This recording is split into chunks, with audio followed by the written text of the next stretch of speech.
Oh, fucked up overlay. All right. It's actually, no, it's not fucked up. Look at that. I just got to make it bigger. Oh, Let me check. you boys popped it in order. Look at that. And let's see if combat's all fucked from the other party. Yep, it is from the other party. I mean, I knew this was gonna be screwed up because the other party didn't. Oh, Regicide, yeah. That was a great session last week or on Friday. Why am I missing someone? I'm just straight up missing. Oh, one of the zooms is tucked behind the other one, and there's a double name on top of Naren. Let's get rid of that. Let's figure out where things are. So, who are you? Tesla? Nope, not this one. We want this one here, professional streamer. This one goes here. Okay, cool. We're gonna go this guy here. There's Varix. Hey, sexy. And then Naren is here. Boom. There we go. And somehow the this over here is all fucked up. So I'm gonna go away on the away screen, even though I fixed it here. I didn't want to fix on the other one. So what's up, everybody? How are we doing today? How was our week? Yeah, it's not too bad. Not too bad at all. Is it good? No, it's just not too bad.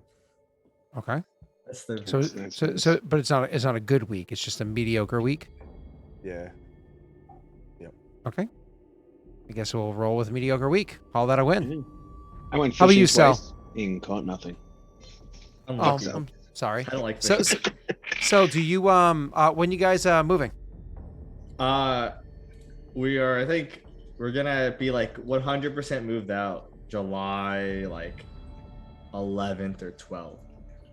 Oh, cool.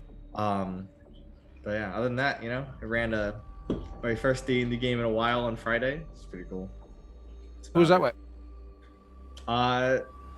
Played with Lightning Dragon, Viking, and then a couple other friends I have. You different DM'd? Discords. Yeah, I did. Oh, is it so is this that's not your first time? No, I DM'd forever ago, but didn't last long because of like schoolwork. So it's first time in a while. Cool. Did it feel nice? Was it a little clunky, or did it feel smooth, or how was it? It was nice and memey. It's all you require.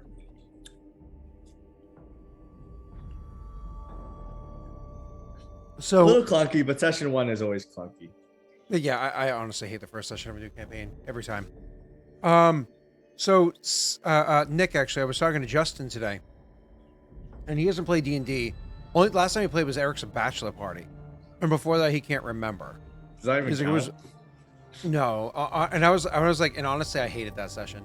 He's like, why? I had fun. I was like, Justin, you behaved yourself. You made a plague druid, and you played the character. You took risks. You got rewarded for it. You had fun. My dad and older brother made it their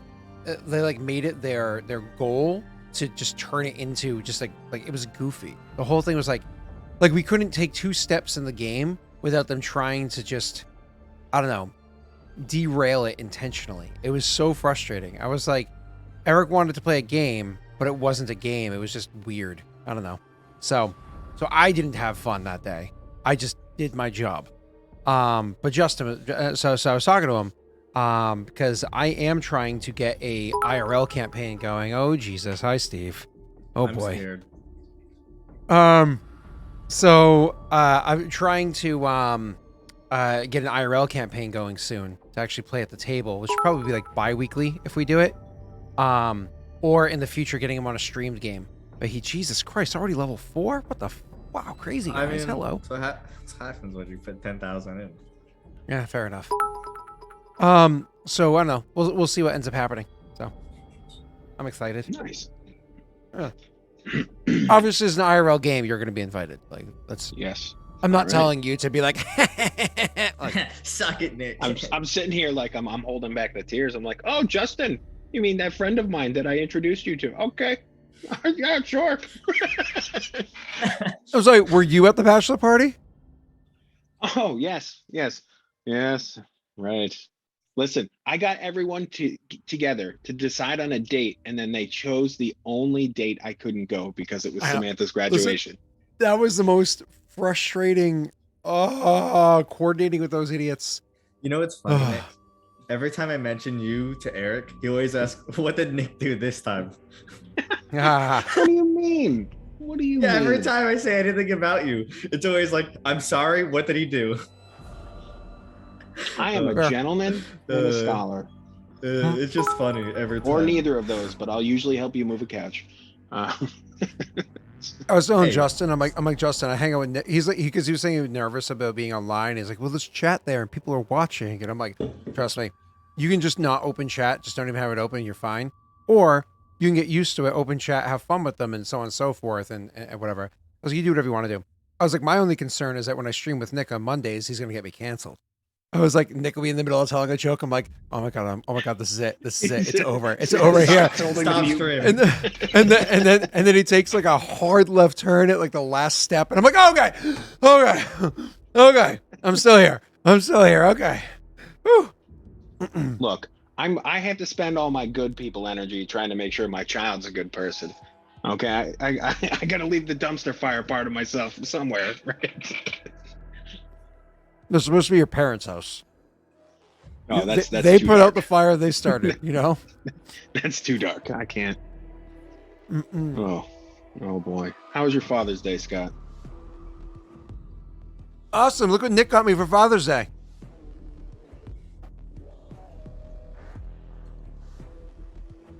Did you detach the helmet? Did you put it on? No. Unlucky. It's legit Brittany's height too. She stood next to it. Hold on, I didn't actually measure. Give me 1 second. That is what Nick said.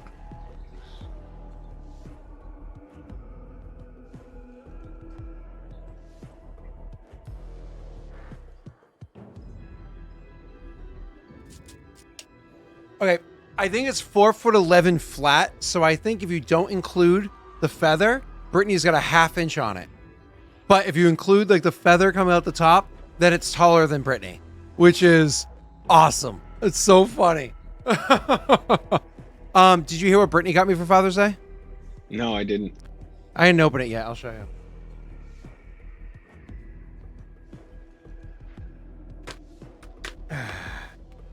Hold on. It's gonna be a struggle. Where do I have a knife? Hello, Xylemos and everybody else. Jesus.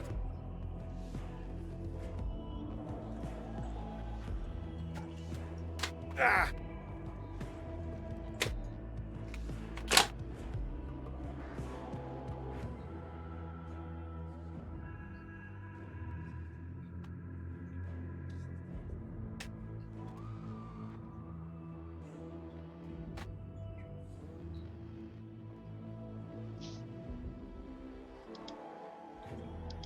Shit, I dropped something. Give me 1 second. I'm almost done. Fill this void. Never mind. I don't have anything to fill it with. I was hoping Found something it. would come to mind. Found it. Okay. So, because my office is in a basement, she was concerned that things would get dirty down here. So she wanted to get me a little gift. Ugh. I think I got it in there.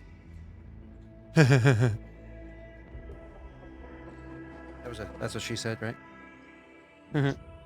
No? Okay. I'll leave it alone. And he says I'm gonna get him canceled. Ah. All right. What a I got bad it. joke. I got it. I'll show you in 1 second. I just gotta plug it in. Now that's what she said. True. All right. So to keep my office clean, she got me a regular size, completely normal size shop vac to keep my office clean.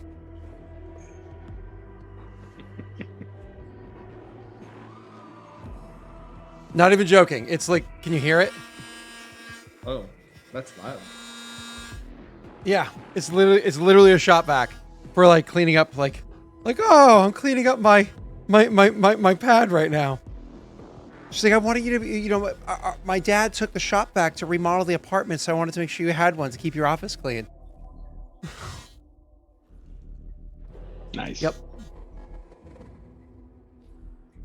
Anyways, just thought you'd appreciate that. I should have opened it in advance to have it be a little bit more smooth. Oh, I snapped it in finally.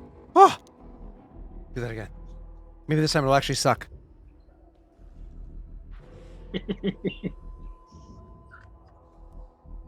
Ah, there's the power. Ah, here we go. That's solid. All right. Okay, cool. Awesome.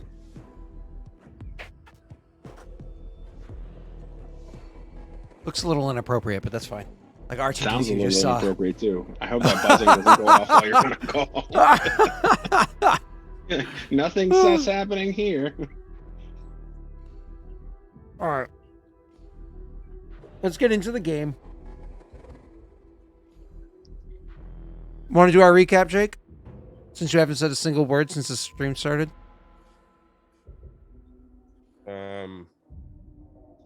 You want a Jake recap, do you? Is that how you want to start this session?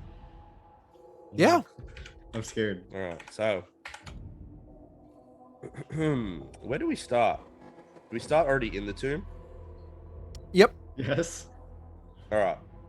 So we were in one of Tessel's mines, who happened to be inhabited by some type of spirit, who Tessel tried to negotiate with, which failed, and it attacked us. We proceeded to defeat it, and then we do then. Oh yeah, then we found like stairs.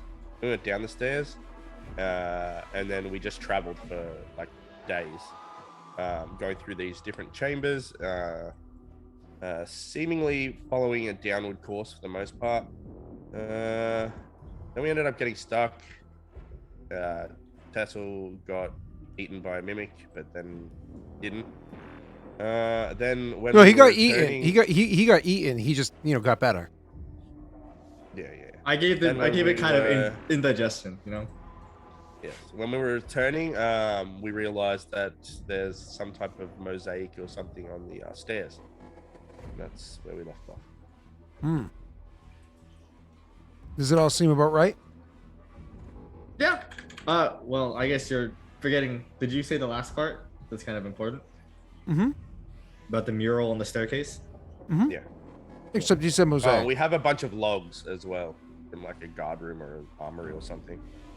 We have. Yeah. We don't really. Yeah, figure that out. That's for like. I was smart like, people, bro, there were no trees down there.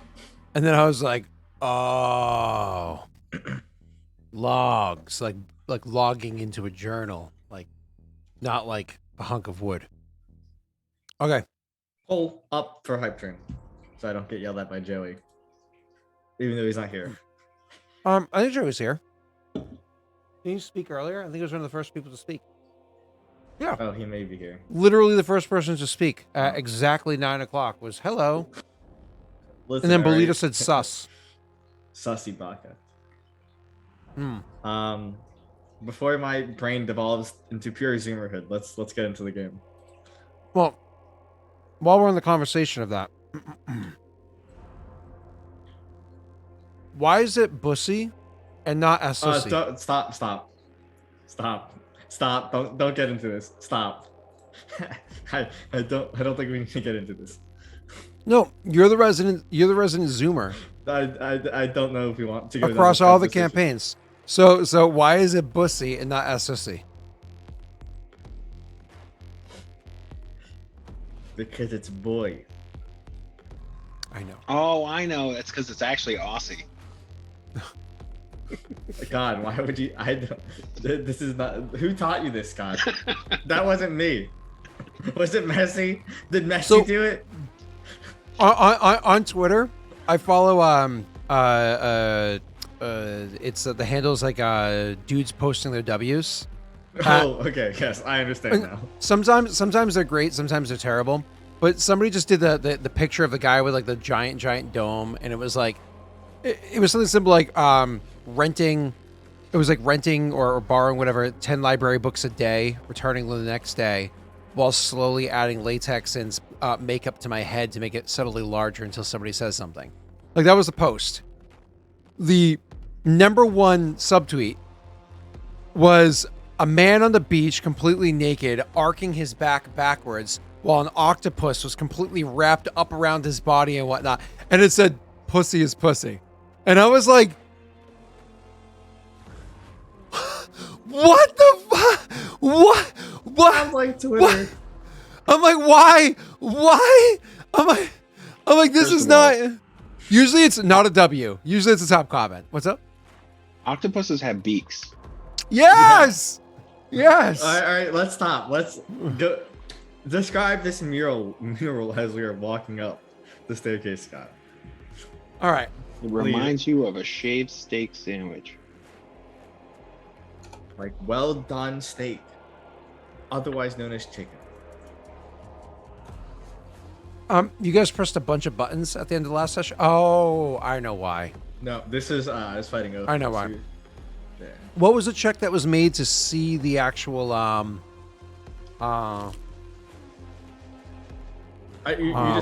We just see the Sal, mural. would you because vote it's for like- yourself again? I didn't touch it. Listen, just because I got one vote doesn't mean it's not my vote. That's so sad.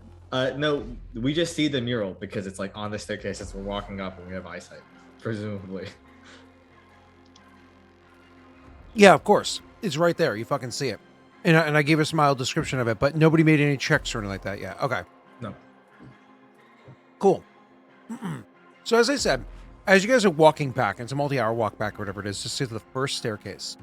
When you finally come within view of the staircase, one of the first things that you notice, and it's almost like, well, you'd almost like, once you properly notice it, will like slow down to regard it. But as you come up to the staircase itself, it's like the stairs kind of come up in this almost like optical illusion, where once you can see the stairs in all the different parts, like all the different kick plates on all the steps, it makes a big, beautiful mural. Okay. So just kind of stopping for a moment and regarding the mural. What you can see on that mural is the image of what's her name? I always forget it. Mother Gerda. And it looks like it's Mother Gerda standing on the I'm trying to remember where in the story this is. Okay, so it looks like Mother Gerda standing at the mouth of a cave. Like she's just standing outside of the mouth of a cave. And she's like standing there, her body is turned, so it looks like, you know, you can see her like not her necessarily her profile, you can actually see like her full body and whatnot. And has kind of like her arms open and gesturing in such a way, almost like she's inviting people into the cave that's there. And you can see that it's, even though it's a cave mouth, it doesn't look like you're just like inside some random cavern in a cave entrance, leaving or entering into a cavern. You can tell by the way the mural is depicted. It's very, very finely carved in. No colors or anything, just lots of shading. Looks really good. The way it's carved in, it looks like it's an open sky. Like you can tell by the clouds and whatnot that are there, it's an open sky. So kind of like stopping and regarding this for a moment, you can see that this is beautiful. I don't know if you guys would really say anything to each other about it, or if it's just one of those things that's like, huh, well, that's pretty. So I don't know, would you guys say anything to one another, or would you just continue traveling?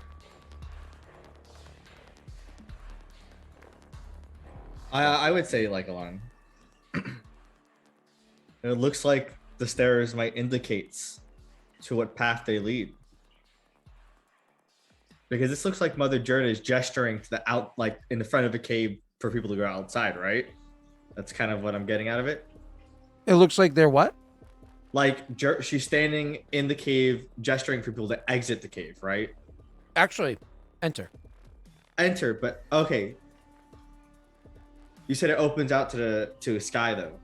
So Like the she's cave out has in a the sky, so she's Oh, out okay. and going towards it. So I'm saying this isn't just like a Okay. random cave entrance within a cavern. It's a cave entrance within the open sky. Okay, I understand. Interesting. It's What's weird up, place, V-Sword? I'm glad you've had opportunities to stream fairly consistently lately. That's pretty badass. I know it's difficult trying to, I myself know, difficult to try to balance that shit. So it's super cool that you've had the opportunity to. Happy for you. All right, so back to you guys. So this is what you see. So you don't say anything else at this point? You just kind of keep going? Jake, Nick? Yeah, No. Narin doesn't really have any deep insights on that. Nope, that's perfectly fine. Like I said, it's just the beginning anyways. Jake looks like either A, didn't sleep much, or B, he smoked a whole lot. So we're going to go with B. So, What? neither. I said I'm Neither? sick, so neither. Oh, you're sick again? Yeah, as Sellers told me, I think like I have some type of perpetual sickness where I'm just constantly have the flu, or somebody within my household is sick all the time. Yeah. You It's you called being a have dad. children, yes. Yeah, They you have are. fatherhood. Well, it's Can't- either that or you need to, just stop man whoring yourself, Jake. It's just all those girls you're running through. You just need to slow it down. Okay? Mhm. Be safe. Lots of Lysol. You need to start carding them. Mm, Make sure they have their vaccine first. nice. I'd even start asking for flu shot records at this point because Yeah. Mm. we're Yeah. concerned. To get back on topic. You must be up to date on your vaccinations to ride this ride. Can I roll like a religion check to see if this has any significance to me at all? Just send a disclaimer, like what your COVID safety protocol is. You know what I mean? Just one of those like just send it to I them and tried, have them chat. like. What did you say, Sal? I tried, chat. I tried. Prior to that. Can I do a religion check to see if this has any significance to my understanding? All right, no significance I can piece together. What I would say Engineering? is that she looks like Mother Gerda, not the weird not- altered version. Oh, okay, interesting. Mhm. Not the dust All right. version. Correct. So now, as you guys actually, that's what you saw standing before the first staircase where you are. That doesn't mean it's the first actual staircase, just the first staircase from the length of trek that you did. So once you start walking up the stairs, this is where things get really fucking weird. So at first you regard the mural probably like a good 15 seconds or so. I imagine Tesla maybe like a good 30, 40 seconds or so. Before you start walking up them. The other two are already trudging ahead. It's at this point where you guys would notice something really fucking weird. As you walk past the initial mural and you're looking at the kick plates, there's this like difficult balance. It's because I'm eating a bagel. This is like difficult balance you have to try to maintain as you're walking up. Because one, you have to keep fucking track of where it is that you're walking so you don't like stumble and fall up or down the stairs. We've all done that before in real life and it sucks. But two, you realize that you don't want to look at your feet or look up where you're going. You want to look straight ahead. So usually when you're walking upstairs, you look down at your feet or you look up, right? You literally want to look straight ahead as your feet are going upwards because the mural starts to move. As a matter of fact, if you can hold the right pace as you're walking, which is a fairly steady pace and slightly slower than what you guys typically walk, you eventually realize this. The stairs themselves work like an animation. Like much like if you were in high school and you sketched a whole bunch of little pictures in the corner of your notepad and you held it with your thumb and made and you made like a simple like Mickey cartoon. It works like a fucking animation. So, but you definitely have to move at a slightly slower speed than what you're comfortable with to properly enjoy it without it going so fast you're like missing details or confusing yourself or tripping over your own feet or what have you. So the big question is, would you slow your walk coming to this realization because you want to absorb the mural? Or would you say, I want to get home. This is someone else's fucking job. I will slow. I mean, Naren's fatigued, so he's probably moving slow anyway. Oh, you guys, aren't you stopping before you go up the stairs, actually? If you're fatigued? I have no idea. But Because I think we were rolling just to get you as far as the stairs. And then I imagine Naren wouldn't want to walk up the stairs yet. So you'd probably actually spend the night before you properly went up there, right? Probably, yeah. Sounds good to me. But I still would want to walk the pace. This is at least something to report to Lenny, which may be important. So if you guys are resting at the base of the stairs, we kind of assumed Tesla was walking up and down the stairs trying to take in a little bit of this and came to this realization. So let's drop this into RP about the fact that, there's a strange illustration that seems to move as you explain it however you'd like, and try to convince them to walk slower because they probably just want to get home.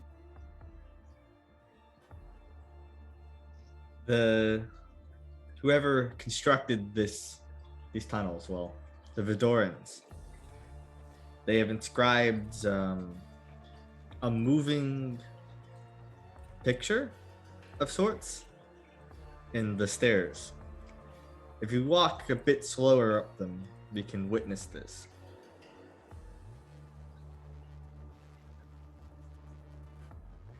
I take it you're going to walk a bit slower. Yes, I believe it'll provide us insights. We are here to learn a bit. You are here to learn. Most. I am here to learn, and you're here at my request. So I would be very pleased if you walked a bit slower with me. Shrugs. What's a little more time? Although I would highly recommend sending people down here to document these things instead of the random musings of Nara and the Wise. Wise Naren, I heard we've planned this. I've been thinking about how much to spend on expeditions to explore these caverns. They would have to be skilled, if we recall the door. Yeah, he was doing these calculations in his head, and since Tesla's as good at math as Hey, Cell is, you know, he's that means he's pretty good at math, okay? Nah. We don't need to get back into it, buddy, but we know. I hate you. All right. Because my mother didn't hug me enough. All right, listen. I always just say, "Can you do calculus?" That's all I always say whenever someone says I can't do math. Listen. My mother didn't hug me enough. My uncle hugged me too much. You know what I'm saying? So, listen. See a therapist. Don't play D&D. D&D is my therapy. Okay, this is where I get it all out. That's what they all say. Okay. All right. Have a good night, Rose. All right. So, anyways, so the next morning, it was sleeping. Will saves overnight. One of you had already failed before, so now we have to have you guys roll your will saves again overnight. So it's when you wake up in the morning, whatever it is, make your will saves.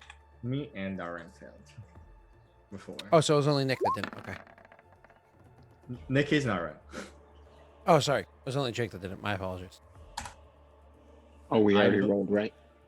I don't think we rolled well. Not the will saves. We rolled fours. Uh-oh. It's a will save, not a wisdom check. That's true. Oh, yeah.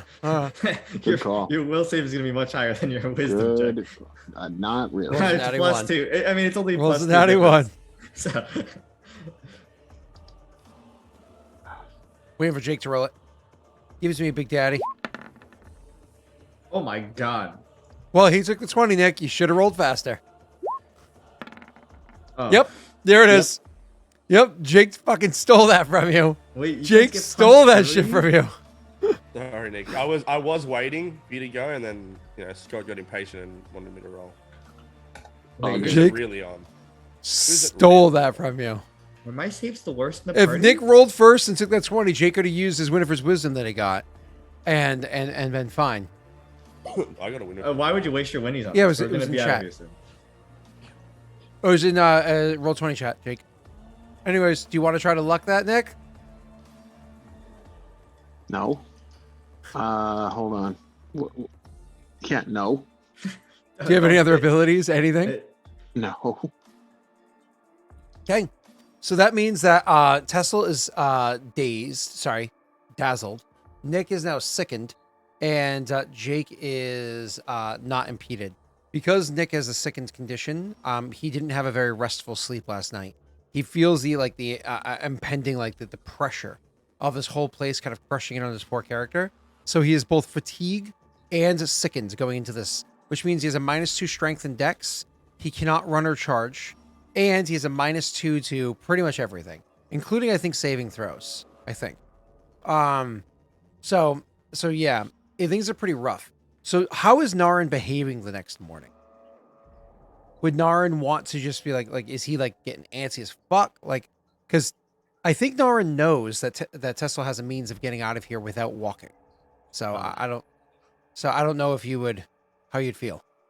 I wouldn't expect that because I think it's a finite resource, I believe. Or You don't know. I don't think Tesla can't explain it very well. and I don't trust Tesla's explanations. Naren is just like I'm gonna see Tessel pondering at the stairs, and I'm just gonna be like, I'm not doing this. I need to leave here. I need to get back. So be it. We'll have others document it. And then we'll walk at a normal pace. But we can't because I'm sick of infantry. Oh, so we actually walk at No, you can normal walk at a pace. normal pace. You just can't run or charge. Gotcha. Yeah. You can walk at a normal pace. All right. I will do my best to pay attention to it, even if it's a bit messed up. Oh Remember, crap! You guys just- are in the wrong spot. down a Sorry. bit. All right, there you go. Sorry, chat. Sorry, V Sword. Nobody told me they were in the wrong spots. I thought they were in the right spots. Okay. Cool. And perfect timing. All right, so I'm sorry. Jake just said something about slowing down a bit, and you guys were talking about just walking at normal pace.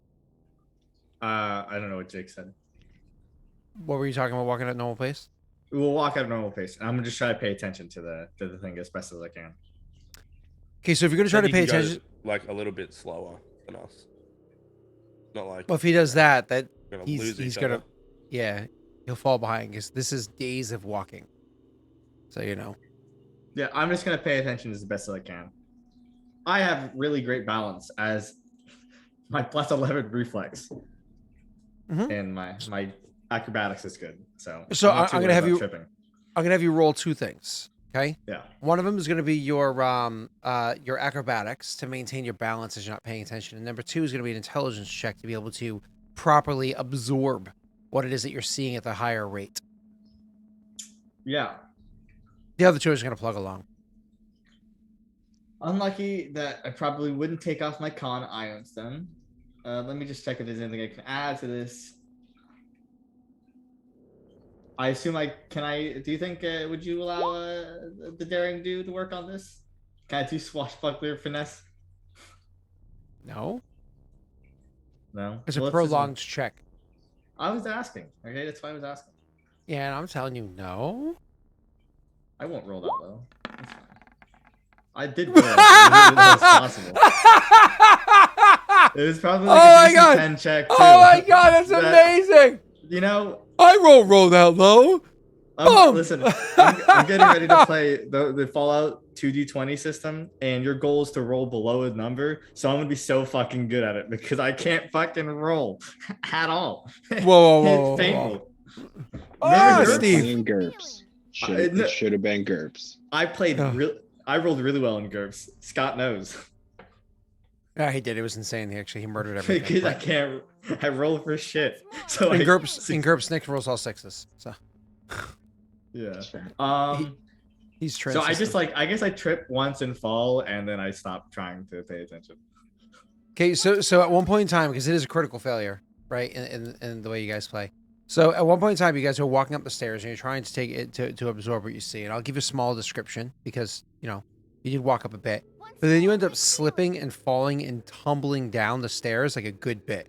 Like one of the ones that you roll a natty one. You slip and fall and you tumble down the stairs a good bit. And Where's my crit? I crit before. I haven't got anything extra. Alright. you didn't have anything wrong with you. Well, now there's definitely nothing wrong with me because I crit. You get a +1 on your next will save because you're in the cave still. How about that? Thank you. That'll be You slip and fall down the stairs and you tumble so gracelessly. You take some bumps and scrapes. I'll roll some d6, not a big deal. But sorry, d4s I should say. Not a big deal because it's non-lethal damage. Actually, I'm not even gonna roll it because it's non-lethal damage. You'll heal quickly anyways, right? You heal it over hours I'll roll anyways. it for you. Yeah, roll me. Okay, a guy, 20 roll D6. roll 5d4. Let's go nuts. Okay. Let's go 5d4. Anyways, No, ready, that's ready, a lot of ready, D4. ready. Yeah. That's Will you die? That's not 5. Let's just Well, add up we the take first 5. Yeah, 11. And you're level 11? I'm level 10. Sorry, so 2 hours later you heal. So, I get a couple anyways, bruises. yeah, It's fine. no big deal. But moving on. So you end up falling down so much, the two of them actually have to stop and look back and check to see if you're okay because you tumble out of their sight. So needless to say, when you get up and you're like, ow. You get I up and you don't- jog back up the stairs, you stop paying attention. I don't talk about this height because I'm glowing, so they can see. They can see me because I'm the light source. Oh, that's awesome. Oh, yep. No, they watch every bump and scrape and bang. They watch you just like, oh, that's awesome. Well, So wait. All right. I arguably, all right. I'm gonna do it just for the memes, but I just slow fall myself, so I don't actually fall. So Yeah, they what is watch you that? very, very slowly bump like, and scrape. Oh, I stabilize myself. Presumably, I could do this. It's my abilities. Once more with fear. Moving on. So, It's for the listen. All right, Tesla can't look bad. All right, I have to make him look good. oh, I can only use powers to make him look good. I can't do it on my own. I can't. Jesus Christ, Steve. All right, so continuing on, you are climbing up the stairs or what have you, and you tumble down a bit, and but as you're walking up the stairs, you saw this almost like animation. It was very difficult to try to put two and two together. I'm not even going to make you make the intelligence check. I'm just going to give you a little bit. You notice that she was originally gesturing for them to come into the caves, and then as you start walking up, it starts moving. It's awkward at first because you have this like transition between a mural and then the actual like thing that's designed to be moving. So the first few steps, it moves like almost like top down, like but like once you get the good pace going, you can really see it actually shows her gesturing towards like welcoming to the cave, and then you actually see the first couple of gestures of her doing two hand waves, which is many steps to walk up. Two hand waves of going into the cave, and then she actually turns herself and starts walking into the cave, and you can see like the perspective of whatever your perspective is. You see two others kind of like start to walk ahead of you, like see an arm come into view to your side, and another person walks ahead of you, and another person looks like they're about to walk ahead of you because they have their arm kind of like swung up to go in. But it's around then that you see that arm that all of a sudden you slip and end up stumbling down because you're completely caught off guard because you're trying to take in all the, instead of like focusing on one area or another area, you're trying to take in the whole thing at once, and that's what causes you to lose your balance. So you were able to see that. Make me an intelligence check for one different detail, and then we can move on from here, or you can chat with them. Oh, that's a good roll. One of the things that you noticed about the person that happened to walk in front of your perspective, again, prior to the arm just like swinging out and like you can see like an arm kind of coming out of your view or whatever. One of the things that you notice about that person is their general stature. The person, you're pretty sure that they were male. You think so. They were at least, male presenting, right? Because the what's the word I'm looking for here? They're very, very broad shoulders. They didn't look short to you by any stretch of the imagination, but they give you the impression, just based off like the ratio of like their torso to the legs and whatnot, of being like maybe a little bit squat. And they had this like long beard on them, this like long, well-groomed beard on them. And again, just the armor that they were wearing, very finely crafted, right? Armor. It's crafted out of leather, I should say, not metal. Very finely crafted leather armors that they were wearing. And you see them kind of like come in front of your perspective. You see the arm come to the side, then you start tumbling down the stairs. After that, you're just kind of like, I can't do this anymore. I have a question. I believe I spoke to the Salamander King, and he mentioned, I think, a creature called an Azer. Does this remind me of that description? It does look kind of like an Azer, yeah. Mm-hmm. Okay. So, this reminds me of Azers. Good information. In game, out of game. I know what it is, but do you? No, I don't. Again, I said they were wearing leathers, not metal. Like I made that clear. Yeah, true, not wrong. What you think it is no dwarf can wear metal or leather. It's illegal. Yeah, it's illegal, right? Right. Unless they're in their gimp suit, they can wear a gimp suit. Other than the gimp suit. Yeah, and dwarven gimp suits specifically have space for the beard to come out, and that's it. Like imagine Jake in a gimp suit, but just his beard is coming out. Yeah. Well, this is something to bring up with Salamander at some point. Jake, are you imagining yourself in a gimp suit now? Yeah, it would be horrifying. Pretty sure this. But I won't really mention anything. I don't think I'd make any special note of this, right? These people aren't like something that's like super surprising to me, and I have no reason to suspect suspect him of being an underground race of people that no one knows exists. Of course. Of course. And you're kind of removed from those rumors and whatnot anyways. You're not a part of the regular societies that exist on Aroth. So anyways, you tumble down the stairs. I don't know if you say anything to the other two or if you just start traveling back. I like dust myself off and pretend it didn't happen. That's about it. Nick, you're in pain. And so I imagine what you're doing as you're making your way along, because you're just like disoriented. You're uncomfortable. You feel all the pressure. You just need to focus. I imagine you're almost like counting steps, like as you or reciting like mantras or whatever that you have, just to get yourself through it. You know what I mean? Like what I do, like when I'm in the dentist chair and it's like a particularly uncomfortable moment, I'll totally like just in my head sing a song that I know is about 4 minutes long, because I know that once that's over, 4 minutes have passed, that whatever they're doing is almost over, right? So anyways, why don't you go ahead and roll for me a survival check? Oh boy.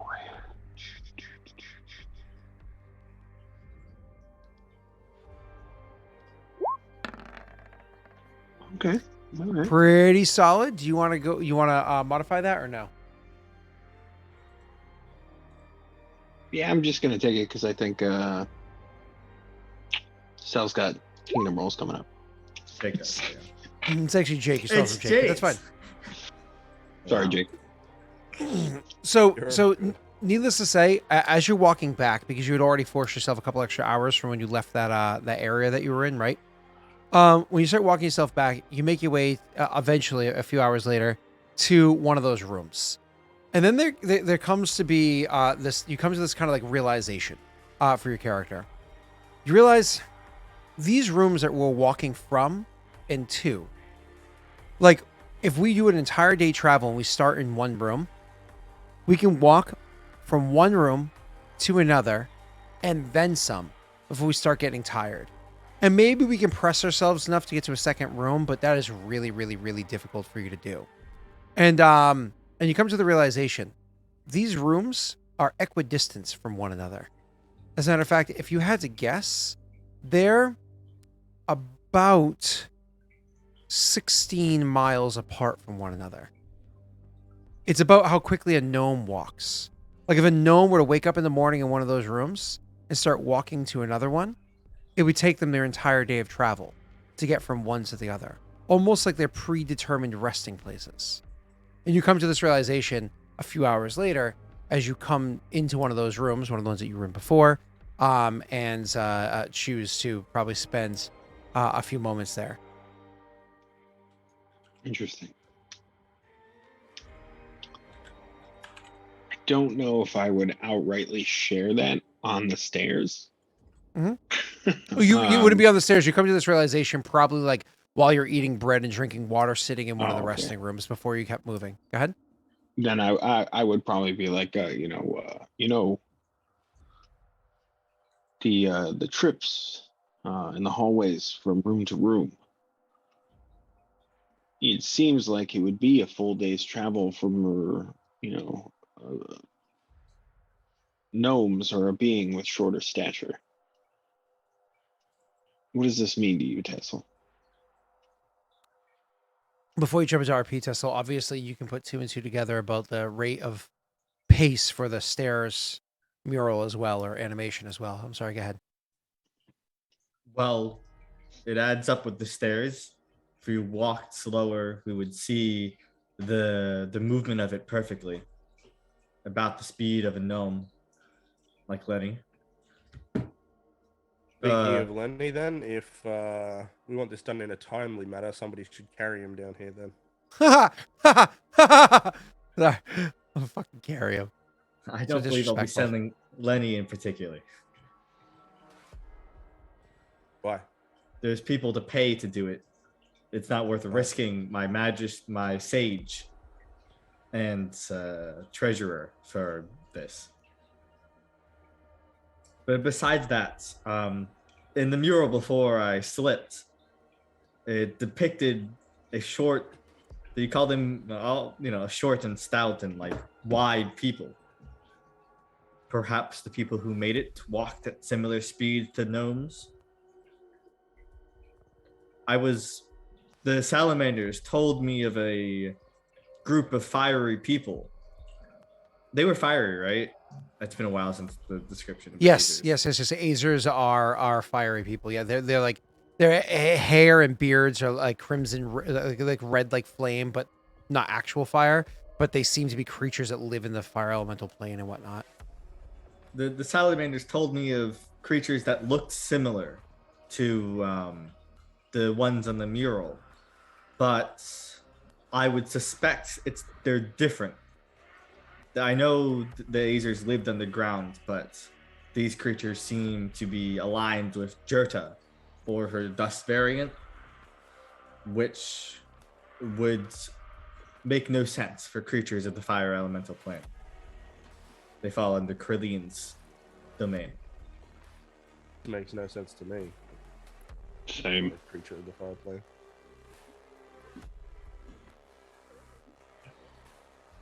Who knows? It's just that is the closest thing I've ever heard. I can ask those from abroad, like Aaliyah or Lenny, if they know of any rumors from their homes of creatures that live underground. With the description, they may have stories like our own, and we may find some truth in story. But it will take time. I will explore this place fully. I believe it may provide great utility if it is. It may be useful. It may provide us areas to mine. Or an easy ability to transport armies. Mayhaps. Depending on where the locations lead, of course. Although I don't know if my men would be comfortable down here for long periods of time. Yeah, because yours are less Karak than the others. Karak are usually short. So. There's plenty of half orcs and humans. Those orcs, I guess. But it shall be explored. And I will give you answers if I discover any.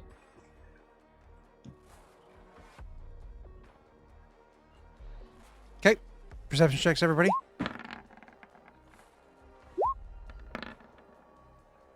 Pretty good check out. Holy shit, Jake. Jake the Snake. All right, Jakey. It's you that, as you guys are finally done talking or whatever, and you're getting your stuff together, and from this like breaking spot. So again, you've been traveling for a few hours at this point, and so hold on. The other day you left one. I'm trying to remember how we finished last session, because I think you traveled from one room to another, right? Because you like woke up in a room. I think you traveled to a second room, like it was like a half hour or whatever it was. You traveled to a room, and then you traveled to a room after that, and then turned around and started walking back to the first staircase and crashed there, which again was like maybe a couple hours. So if it's usually only about 5.5 hours for you to get from A to B, this is only about 3.5 hours of travel that you guys would have gone to this room. So you still have probably enough time to get to another room before you want to rest, like properly spend the night. What's up, Sal? No, I'm just pondering. Okay. So you probably have can make it all the way to another room before you need a rest. You probably just have to do one fortitude save to get there, right? It's up to Nick as to whether or not he's willing to risk that fortitude save or not.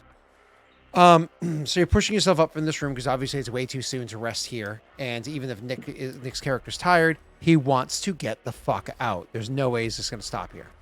So that being said, your characters want to are getting ready, getting your shit together, starting to pack out the bags to walk out. When it's Varix that hears, it's a weird noise. It almost sounds like clinking.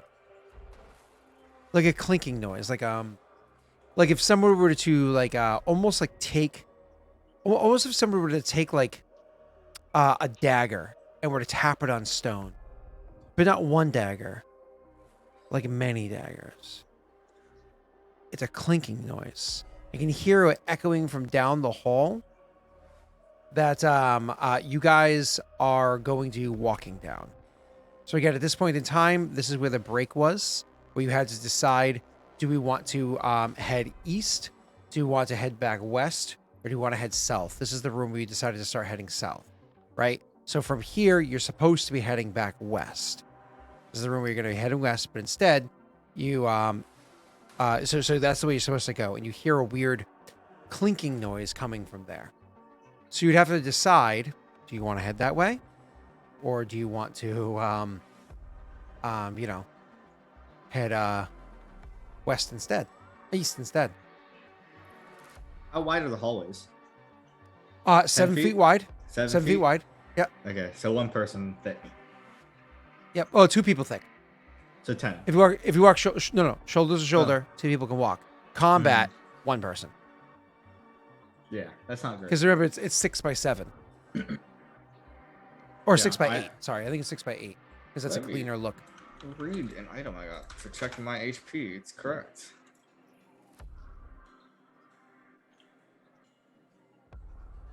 No, again, you can walk 2 by 2 in a 6 by 8. You can absolutely walk 2 by 2. 8 feet is really, if you measure your shoulder width, you don't need 4 feet. You just need to be intimate. Okay.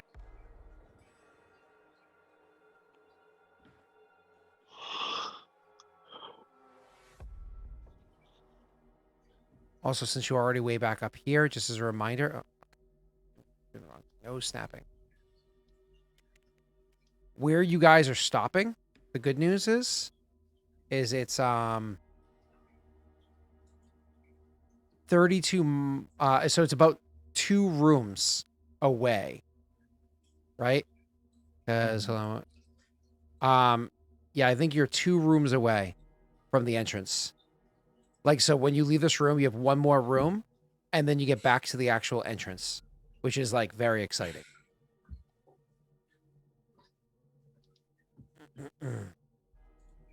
Yeah, so I mean, we just keep going to Interesting. the way we know out. Well, towards the north, I guess. Well, the question is, do we wish to try to fight it? If there's something to fight, it would be best if we fight it in a room. Yes. So if we suspect a fight and we try to go in a hallway, we will be severely limited in our ability to assist each other. Well, I mean, the other option is go away we don't know, or try and lure it down here, presuming it's hostile, which, let's be real, probably is. Presuming it's dumb enough to follow us into this room, just means more time spent down here.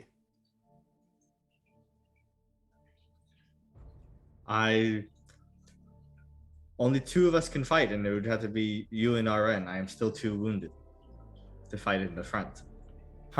Oh, that's right. You took yeah. You've only slept 1 night, so you've only healed 10. Yeah. Oh, that's awesome. How hurt are you? I'm at a number between max and not. It's not a great number for my current hit points. But so it is you who'd be taking the most risk, Varix.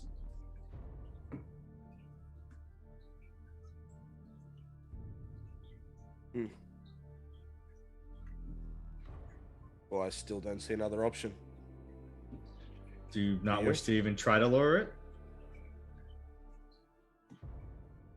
How do you presume to lure it? We don't know how far up this staircase it could be, and there are many hours in between then and If it can hear, if we can hear it, we can make it hear us.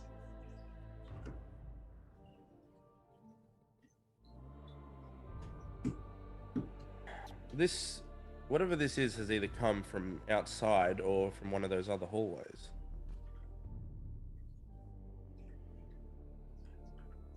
Say again?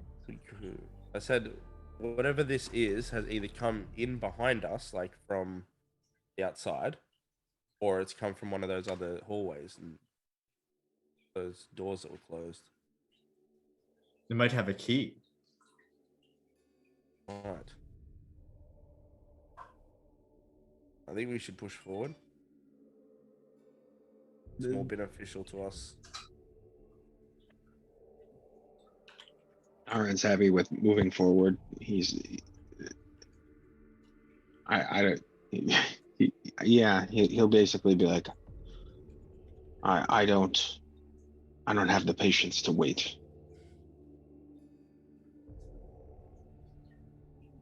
Lead on, Push Daelric. forward then. Naren behind him. I'll have my bow.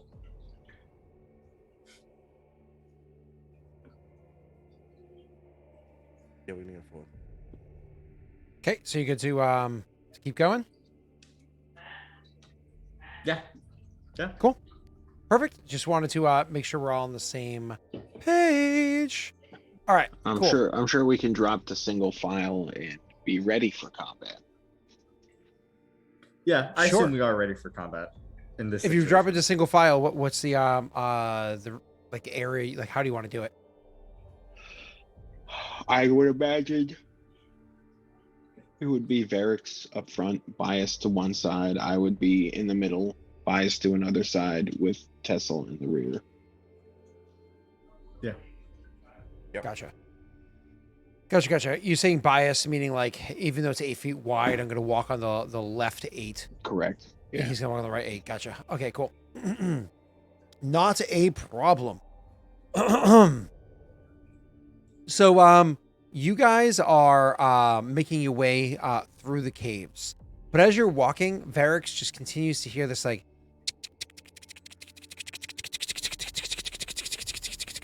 I really want to put on the echo effect, that way it like really compounds on itself, but I won't do that to you. And so you're hearing but again, it's almost like as you're walking along, it doesn't get any louder, but it is obvious enough that eventually Tessel, and eventually Naren hear it as well. It does, like I said, it doesn't get any louder. It's just ever present. And considering that you have been walking through here for days without any ambient noise, to hear this noise through an area you've already walked through, and a time, place, whatever, nothing should be here. It's more and fucking more foreboding. It actually is like, it's kind of intimidating. Could you boys go ahead and make me will saves real quick? Adding my charm life to it. Charisma mod, go. It's a pretty good check. Actually, is that a fear effect?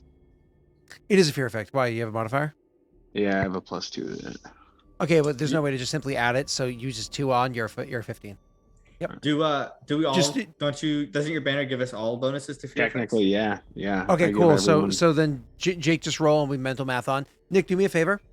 For your will save, if you actually click the little cog next to where it says will, there's actually like conditions or whatever. There's an area in there where you can type or notes.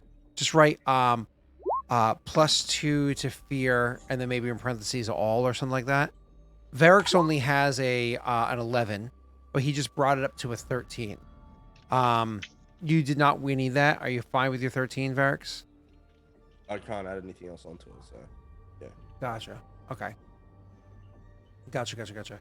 So give me half a tick here.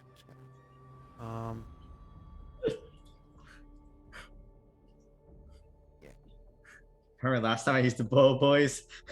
I natty 1 first shot. And broke it. So yeah, you are good to go. So you are making your way along there, and don't worry, you're able to resist the fear effect. I didn't have the DC be too high. A 13 beat it. It's not like I was being a douche on this one. I knew 2 of you have bad will saves, so I was going to apply the shaken condition moving forward as well. But this place is cursed. Fucking curses here. This noise is just so like, just sends shivers down your spine, but you don't see anything. Anyways, as you continue making your way along, you are hearing this noise. Like I said, you traveled for about 3.5 hours. For you to actually get to that next room, you do need to make 1 fortitude save. Like, it's one of those things where you're getting really tired. All of you guys are getting tired, but specifically Naren is getting tired. But Naren knows.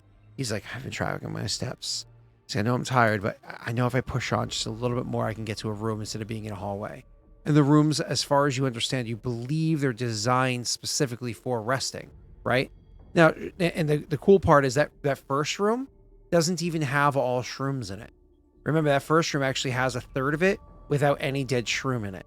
So it's actually one of the rooms where you can feel the most, secure or what have you. So, do you want to make that last fortitude save, Nick, to push on for it? Yeah, we will. For Okay. sure.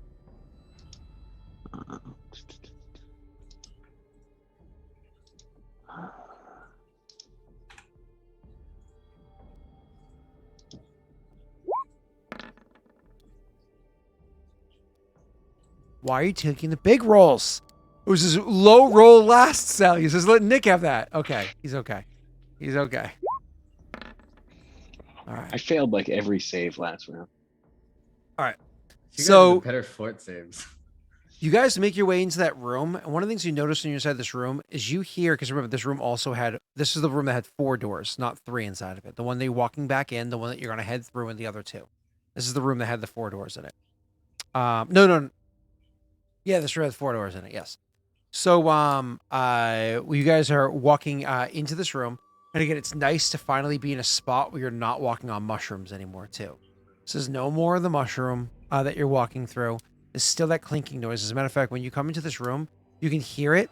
The clinking is more foreboding. It's slightly louder because it sounds like it's either echoing from through the open doorway over there, or maybe from multiple hallways. You don't know what it is. You don't know exactly where it's coming from because none of you guys are familiar with echolocation, right? But it is ever present. So, I mean, you've already pushed your luck. You know you're here. You know it's a solid 5-6 hours travel just to get back to the entrance. It'd probably be unwise to continue pushing at this point. Do you choose to rest here? Oh, we broke this door, didn't we? Yes, you broke the door handle, yes. You do also know it swings into the room, too. So in theory, if somebody slept up against it on top of the shrooms, or you shoveled away the shrooms or whatever, you would be fine. Actually, this is the room that you flipped upside down looking for a key. So the shrooms in here are all sorts of fucked up and all over the place. But either way, you can easily have somebody sleep up against the door, because it does swing inwards. Well, that's to cover our back, but we can't sleep against the door going out, right? Yeah, you don't want to close that unless you're willing to break that doorknob too. Yeah, so we can't really do much with that. I think we just set up watches, and we just prepare ourselves for a fight if it's necessary. So I will tell you as a DM, if you choose to set up proper watches instead of all just like resting together, it's going to be you're up a little bit later, you're resting a little bit less or what have you, It's going to add +2 to the DC of the will save for that the constant pressure being here because now you're alone and whatnot and just continuing to stay here. So you're welcome to do that because of safety. But it does make the foreboding part a little bit, not the foreboding part, the pressure part a little bit harder. I still say we do that, right? We don't want to get stuck up on by a creature. Mm-hmm. That's like way worse. Yeah. Sure. I mean, there are 4 doors and 3 of you. In theory, you could sleep against the door, each of you, and then maybe put something in the doorway to the 4th one, But that's also convoluted, not necessarily going to work, and blah, blah, blah, blah, right? That still has the risk of it being in the one open doorway and walking in on us. Mm-hmm. Which I think is really bad. I have a question, Scott. Is this save before or after my long rest abilities reset? Is what? The save? It's before the reset. Okay, cool. And then the reset happens like immediately afterwards. Why? That works better for me. Oh, because the combat aspect for the next day. Gotcha. Completely makes sense. Yeah. Cool. For Charm Delight, right? Yep. So you guys don't need to make a fortitude save. It's going to be the will save. Nick, as a reminder for you, you have sickened. If you make this save, sickened will go back to sickened stays until you leave. If you fail it, it becomes nauseated. Nick first. It was just 3 high rolls. Oh, do you want to go last, Nick? I was gonna let you No, take the you let one other person go first, and based off what it said. Ah! Oh. Why would you do that? It's not my fault. Well, Nick, yeah, I was telling you not to. The odds were not in your favor. Look, Nick, I told you not to. I explicitly said not to. Do I? Oh my God. Am I no longer dazzled? Oh, yeah, I guess Dazzled's gone for you. Look at that. Oh, cool. Thanks. Varric, don't forget that's a 16. You got a +2 because of your previous natty 20. I'm sorry, Nick. Oh my God, Nick. It's not my fault. Have I ever steered you wrong intentionally in D&D Yes. before? Yes. Don't. Unendingly. Oh God. Yeah. I'm not even trying to lie, Scott. I'm sorry, Nick. At least you're not in the Chat. front. Chat. All right. What do we do to sell? What do we do to sell because he Nothing. just did this? We should trump card Sells Nation because he did this Whoa. to Nick. This That's is what we should do. We should trump card his nation. I think know, not a the single dice trump. rolls- Though. I think 3 individual trump cards for his nation. Like, That's- what 3 brave warriors will step forward? Don't. Oh. Because it'll just make more problems for Nick. He'll have to come to my nation again. If you want to help Nick, don't do anything. Okay, let's get back to the gamey wamey. And prolong Cell's turn. I don't know what you're talking about. So all right, let's keep going. So you guys wake up the next day. Nick, unfortunately, your character, it is so much pressure from being down. I hate the fact that this happened to you twice. That twice you're in this like weakened state. Nauseated Pathfinder. I hate that you're in this weakened state again. Like it kind of sucks. Like just like from a perspective of somebody who's playing the game. I'm sorry, genuinely. Characters with the nauseated condition experience stomach distress. For you, it's not stomach distress. It's almost like your chest is like you can hardly breathe because your chest. Nauseated creatures are unable to attack, cast spells, concentrate on spells, or do anything else requiring attention. The only action such a character can take is a single move action per turn. But luckily, when you normally walk, you don't walk at like insane speeds. Like it's not your character moving slightly slower, but it's not like, oh my God, your character's it's the end of the world slower. You're probably going to be moving at about the, well, I suppose the speed of one of those slightly slower creatures. So it would take you 8 hours to get there instead of 5.5, right? So you will be able to get out though. Don't worry. All right. Oh boy. I'm sorry. Nick, I am genuinely sorry. I don't mean to be doing this. I am really sorry. Session in a row. I've been crippled by will saves. It's I'm fine. genuinely sorry. So what happened is my kingdom rolls. I finally got my loyalty score up. So Scott was like, "What roll can we have Nick No, consistently?" I told you not to roll yet. I explicitly said, wait, there was 3 good rolls. That's Wait not for how the the next RNG one. works. Yes, that is how it works. No, It it's not. swings. It's a pendulum, baby. The That's odds not- after 3 high rolls, the odds are it's going to be a low roll. No, that's not how. probability Yes. works. That's not Yes, it is how works. probability works. No, Do me a it's favor. not. Do me a favor. One at a time. Watch the whole thing play out. Roll me They're not. 4 The d20s. rolls are independent of each other. Roll me 4 d20s. Go ahead. They're independent. One, They have one no- at a time. One at a time. So roll the first one. Don't spam it. Okay, so there's a low roll. There's a high roll. There's a high roll. Next one's going to be middling. Boom! What did It's I not say? relevant. It's What did not I relevant. say? Are you gonna What did I argue just say? with the computer What did I just say? scientist On how What did I fucking just probability say? works? I was just right twice in a row, baby. That's It's not almost how like I this got works. 10,000 That's not hours how in this roll works. 20. It's almost That's like I not got how it 10,000 works. hours in roll That's not 20. How probability works? Just saying. Just saying. They're not relevant factors. It's been. It's because when I feel bad, I smile. That's why. It's because I feel bad, so I'm smiling. It's not like it's. That's because no bad feelings were had. This is Scott's moment of glory. You can't roll in It's combat, not. so it adds up. Nick, You know how many Nick, I love the times you failed statue. You know how many times he Thing is- failed to kill me with a Yeah. mimic when I was grappled by it? This is just the only time Scott can get joy in life. Hand delivered a suit of armor to Scott. Couldn't even take the time to greet me at the door. I didn't know you were there. My phone was on focus mode. It's No, something something I've had to do is I put all my computers and phone and everything on focus mode, so only certain apps get through. And I won't lie, Nick, I actually should make an exception. So I have it set so the only text messages that come through to my phone are from Brittany, unless somebody puts it high urgency. So, but you don't have an iPhone, so I don't even think you can do high urgency. So no, yeah. that's No. Oh. I have there'd be almost no reason for me to text you with something that would be higher urgency.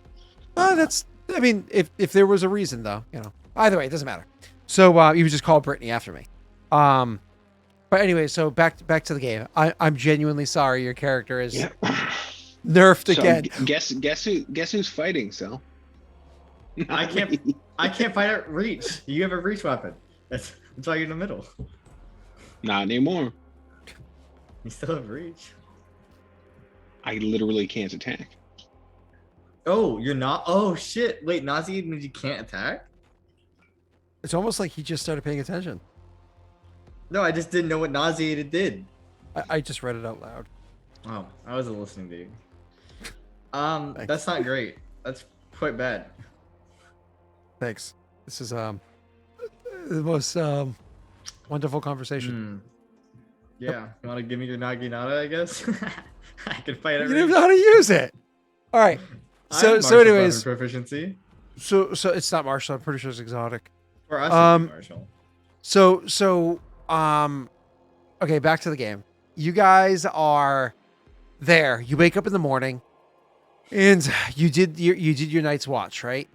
And the problem was that Naren, after spending the night just like feeling the pressure, just like he can barely breathe. I imagine he doesn't. Naren's not the kind of person to bitch, right? He's not going to complain about his difficulties.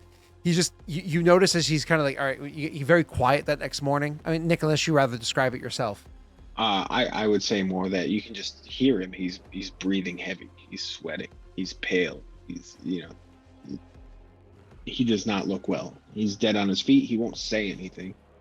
Oh my God, it reminds me of the sleepovers at your house with me and Lee being allergic to your dog and just not able to breathe. And so as we're playing D&D, he's just getting quieter and quieter. And then he's just sitting there drinking like a hot black coffee with this look in his eyes like, I will not die this night. Like,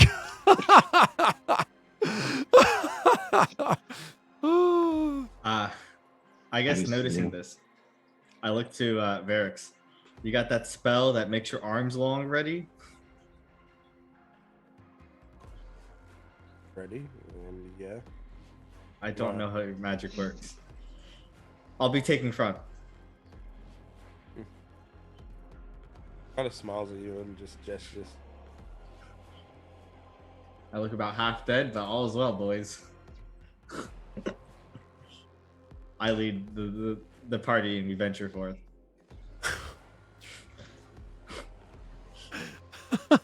Sorry, I enjoyed that. Nick, have you played Baldur's Gate 3 yet at all? Like, is it out yet? It's early access. It's not full release. I played. I some of bought the that for beginning. you over a year ago. Yeah. I bought that for you not this past birthday, but the birthday prior, right? Mm-hmm. In like 2020. And it's still not full release. Yeah. Well, What it's been the delayed fuck? because of COVID. But also, would I rather game get delayed than full released and be shit? I I'm mean, sorry. it's probably going to I- be shit I- anyways. I No, played what? some of it. And You're it's actually insane. pretty You good. have no knowledge of the studio, Scott. So please stop talking. Well, hold on. The first two Baldur's Gates and their expansions, Not I played relevant. more hours than you've been alive. Okay. It's not relevant because it's made by a different studio completely. Yeah, which is why I'm going to assume it's going to suck. Well, that's what I'm telling you. You shouldn't say things when don't Listen, know anything about the studio. Black Isle Studios was fucking amazing. I don't know what studio's doing now. Google Probably Lorien going to suck. Studios, and it's made one of the most critically acclaimed CRPGs in What the game? last two decades. Divinity Original Sin 2. Oh, the game that I got really bored and stopped playing after maybe like 4 hours. Just because you don't like a game doesn't mean it's not good, Scott.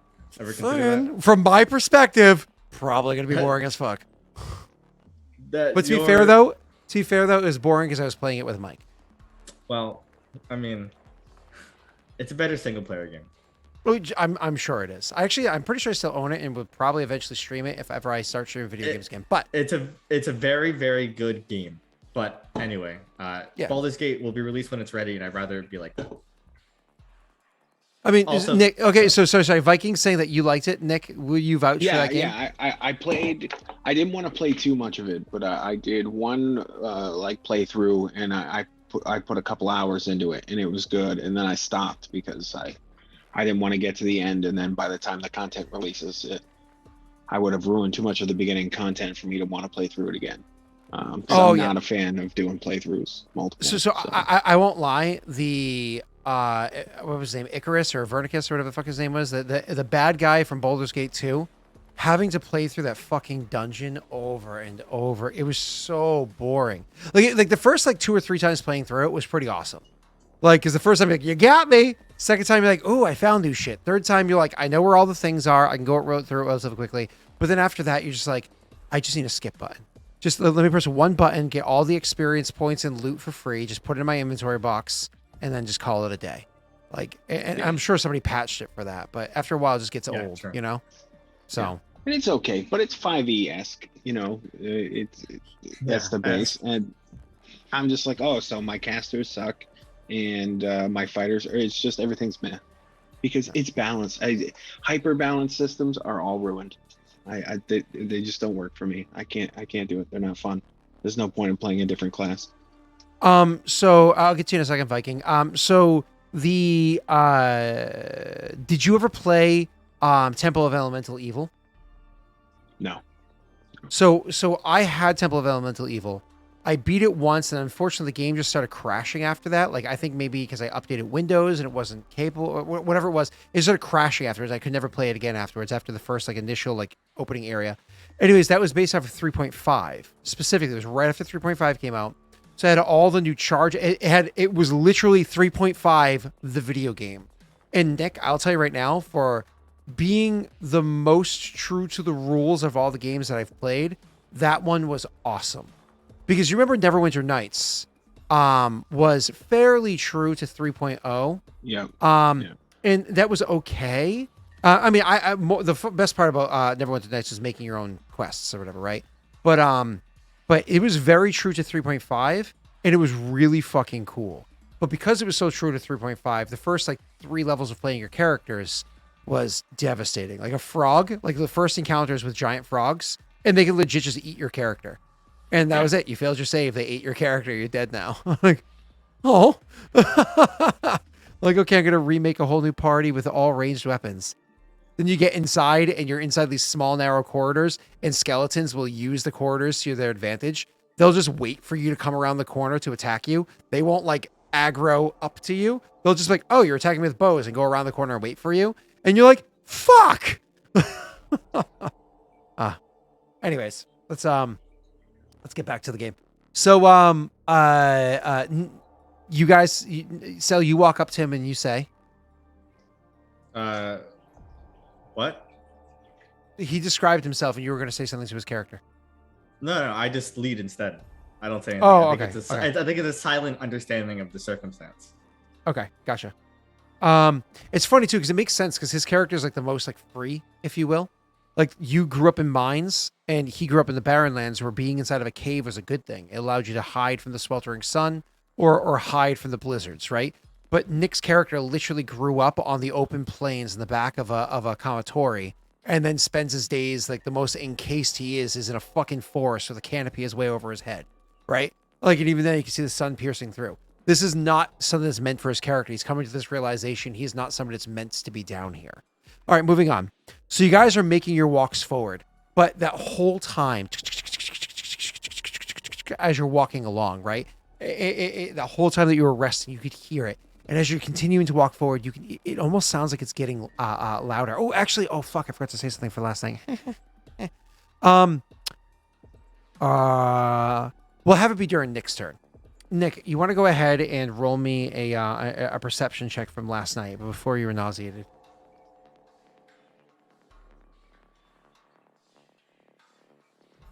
Your character does not have dark vision, correct? I don't think I have dark vision. No, let me double check that. Pretty sure you have low light vision. Yeah, low I light. glow, so. Yeah, but you wouldn't be glowing all night long because if you're unconscious, that would end. But I have my Naginata that's a torch. Correct. Yeah. So what you would notice at one point in time with your DC 15 perception check, Nick, this is the night before. Oh, you don't have the sickened on you, so it would actually be a 13, just so you know. Okay. Gotcha. So I don't know if they turn off. So with your 13 perception, actually with the 13 perception check, you would notice at some points in time the noise got a little bit louder, and you swear you saw from across the room. You could almost swear you saw from across the room, like a multicolored light, kind of like move across the room. Not like a light, more like a glow, move across the room. And when I say multicolored, I mean like let's actually use this as an example, because I fucking love these dice. Like it literally like these right here, where you see how it like has like the greens and the blues and the reds and the purples and the yellows in there. Like it almost had this like crazy kind of like glow that moved across the room that you were in earlier. But it moved from like one of the side walls from where you were over to like across the room to the door that you know you'll inevitably be leaving to go out. And all the other doors were shut. Every door is shut. But yet you notice that kind of like moving along over to that direction. You couldn't make out details of what it was, but you swear you saw a glow go over there. And you swear when that happened, that noise was much louder than it was beforehand. You're almost positive of it. Anyways, when you went to investigate it, because you obviously at that point in time would have moved forward, you didn't see anything there. You didn't encounter anything or what have you. And so that you'd be carrying that with you in the morning. I don't know if you would share that in your kind of like distraught state, or if you would just kind of keep that to yourself. I'd probably keep it to myself because I'm not sure right now. Okay. Of anything. Yeah, including like whether or not you're actually even seeing shit or whatever. Yeah, I gotcha. Mm. All right, cool. So, anyways, you are making your way through this area. Again, the two of you are also getting very like antsy to get out of this place. You're not uncomfortable here, but you're also not happy or comfortable either. I believe which one of you is it? Naren that also has to kind of duck a little bit while he's walking. Yep. Yeah, of course. So, but that doesn't mean that the two of you are comfortable here at all. So you're making your way at the walk or whatever, and it's at this point in time you can kind of hear the noise getting louder and louder and louder. Eventually, after 7-ish hours of walking, Naren occasionally having to stop to catch his breath because it's so hard to do. Occasionally he's able to move at the same pace as you guys. Occasionally have to slow down for him, and occasionally he just has to fall and stop to catch his breath. But 7 hours of walking, you guys can hear that noise is so loud. It's been growing increasingly louder, like slowly, to the point where it's almost deafening. Like if one of you turns to speak to the other one, it's like, what? And then they say it again, you can hear them perfectly, right? Just because of how distracting it is. You know that you're within an hour or so. You believe you're within an hour or so at the slow-ass pace he's moving to get out of the cave. Do you say, or do you plan anything here, or? I think I just have my weapon out, ready to fight if necessary. Yeah, I'd agree. Okay. Cool. So you guys are walking Actually, the rest of the. Would a potion of pass without a trace affect the whole area, or just one individual? Pass without trace, I'm pretty sure is one individual because the potion. just If you one. cast a spell, it's more. Yeah. Oh, okay. Not helpful then. Never mind. Oh, and to touch on what I was saying earlier, Viking, skippable tutorial dungeons should 100% be a thing. I agree with you. That dungeon was not a tutorial, though. While there were maybe little tutorial parts in it, it was actually an integral part of the story. It was literally the tie between how the first game ended and how the second game began. And to miss that dungeon, you miss most of the key elements that tie the two games together and get the second game started. So it's not an option to miss it for the sake of story. It's just if you've played through it a bunch of times, it gets boring. Anyways, back to you. So, you, sir, are making you gentlemen are making your way along. It's that last hour of walking. It's just so much. So even listening to me describe it for the past 3 hours, it's like, it's so much. When finally, perception check for whoever's in front. Well, all right. I want to make one thing clear real quick. I want Jake to be be a 5-foot gap between me and Jake. Because I can leap back in case of conflict to get out of range of an attack. So I don't want to. I can't do it if Jake's right behind me or if Eric's right behind me. Okay, I'm sorry. Yeah. You just took walking and you made it complicated. So what's I the just plan want here? that to be clear. I just want Jake. There's a 5 foot gap between me and Derek. That's all. It's not very complicated. It's very simple. Okay, 5 foot gap between you and Varix, and where is Varix in relation to you? 5 foot behind me, or like 10 feet behind me. with a Okay, 5 foot so gap. and then Nick is behind him. Yeah. So basically, there's a square between me and Jake and a combat grid. Yep. No. I understand that. I was just seeing where Nick, Alright. like what the marching order was. Nick's not in the middle; he's in the back. Yeah. I want that just in case. Okay. I will roll you my perception check. It's very decent. Are you happy with the perception check? You want me to luck it? It's up to you, dude. It's not. It's not up to me. We'll take an 18. Okay, cool. Like I said, the noise is very deafening, but then you up ahead, you swear you see something. You swear you just saw something move, up ahead. But like because you're, my apologies. Like as you're approaching that last stairwell, remember the stairwell to get up.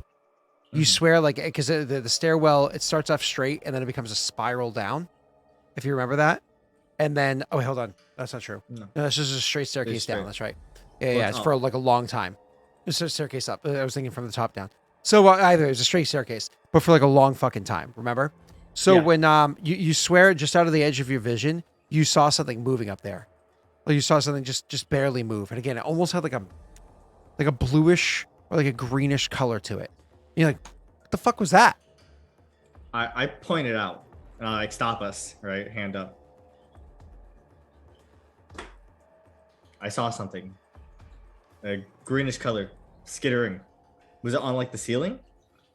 You think Or it was like a walking up wall. the stairs? Walking up the stairs. It was walking up the stairs. Yeah. It was walking up the stairs. Be prepared. Continue moving. So you start walking up the stairs, and you don't see anything at the pace that you're moving, right? Oh, you know what's funny? Good news. This staircase that you're walking up, you're moving at the slower pace. I would suggest me and Varric speed up because if this creature is making its way out, we don't want it to escape and kill the miners and like get out. So we just leave Nick and go. Keep Nick behind. It theoretically, if it's in front of us, that shouldn't be a problem. I gotcha. Yeah, I gotcha. I'm just teasing. But Yeah, we can do that. Narin really doesn't want that. We won't. I mean, I'd be okay with moving somewhere. Naren right now does not care. He's just moving forward. All right, then I think me and Varix are hustling a bit. So you're gonna move much faster ahead of poor Nick. Yeah, I think if I'm very confident this thing is in front of me right now, Yep. Very confident. then I think it would be best because we don't want this thing escaping. Okay. So yeah, Does this sound good to everybody?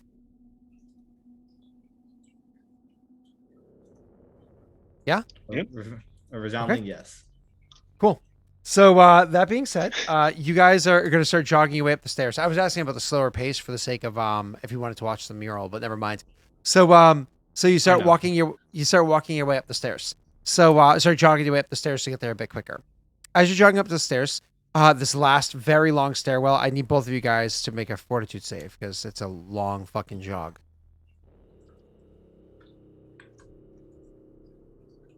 Well, last time you jogged upstairs was. Oh but, my fucking god! I can't. I rolled 2 1s. This is So you are- unbelievable. Sir, you are fatigued.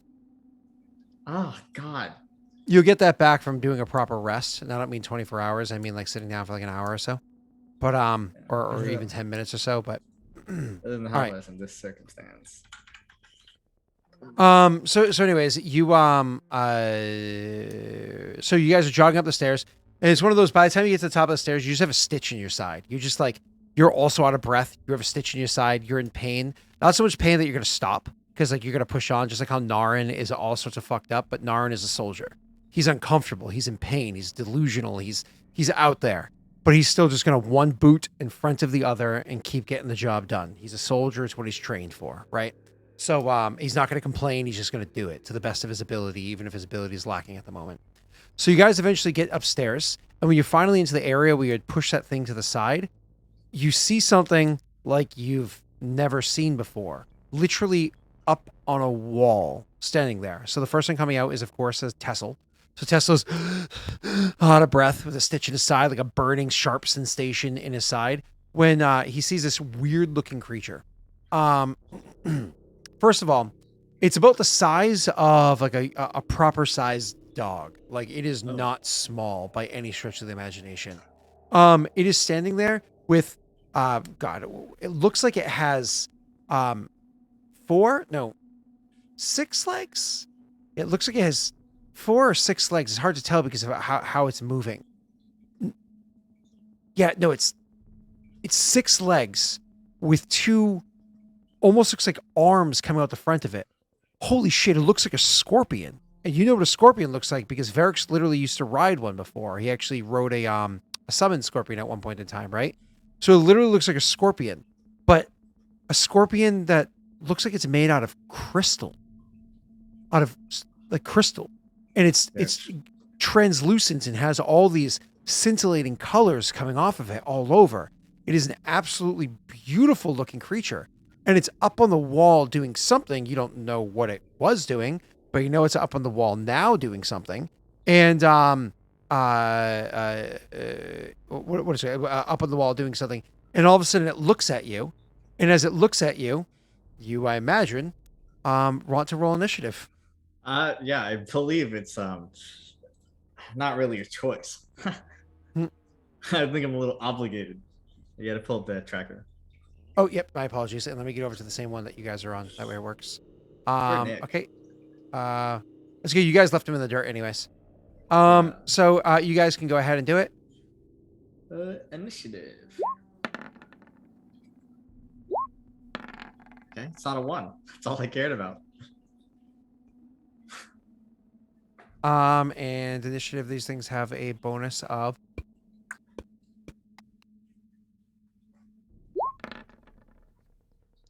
nothing crazy. Just a 14. So you guys are actually already in order. So you can go ahead and start whatever you like. Varix is behind you, so I imagine you're literally at the top of the stairs. And Varix is behind you, still on the stairwell, needing to make his way up. But if you see that thing and Varix, like if you like reacts to it, Varix should look over your shoulder and see it as well. He can definitely push you out of the way and move up the stairs. It would take probably about 20 feet of his movement just to get to the top of the stairs and up out there.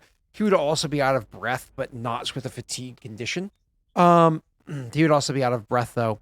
And you would see it up on a wall, Varix. But remember, down here, the ceilings are not too high. You don't know what it was doing. You don't know anything, but you see this thing. You probably have to move about another 5 feet or so to get within reach of it. Right. How does holding your turn work? Like, can I hold my turn until after? Yes, 100%. We just changed your initiative to 17 or 18 minus. Yeah, let's just do that. Cool. Awesome. So actually, Tesla, you get to go first. He is. Okay. Yeah, then I will approach the creature. Is it obviously hostile? So you're approaching the creature, I imagine, slowly. So again, you have to move a half speed to get up there, but you're a couple steps ahead of him.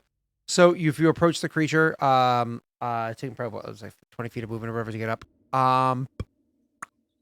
Sense motive, but you have a huge penalty to this. I'll set it on the DC side because you have no idea what the fuck this is. That's a pretty good roll. Yes, but it's also a creature you've never encountered before. You have no idea what the fuck it is. I'm aware. Are you want to modify that? Or are you happy with your 21 total? I'll take it. I don't think it's gonna get much better. You say that, but I can get 4 better, making it 25. I'll leave them for Jake. Okay. Have a tick. If I succeed this, I'll finally get rid of my -2 permanently on sense motive. It'll happen one day, boys. It's pain. Can't find it. It's annoying. Let me do it like this. How about negative? Okay. No. No. No. No. No. No. No. Yeah, that's annoying. Okay, that's fine. So, back to game. So with your sense motive, you have no idea if this creature's hostile or not. It looks like a scorpion standing on the wall, and it's much larger than the scorpion you've ever seen, aside from the summoned one that you've seen Varric ride once or twice or whatever it was, right? Well, So is it like, is its tail stinger in hostile mode? Pinchers out. Oh yeah, absolutely. His tail is up and arced over its back, 100%. Yeah. Well, it's probably hostile. I don't know though. Is it an action to take full defense, which is +4 to AC? Correct.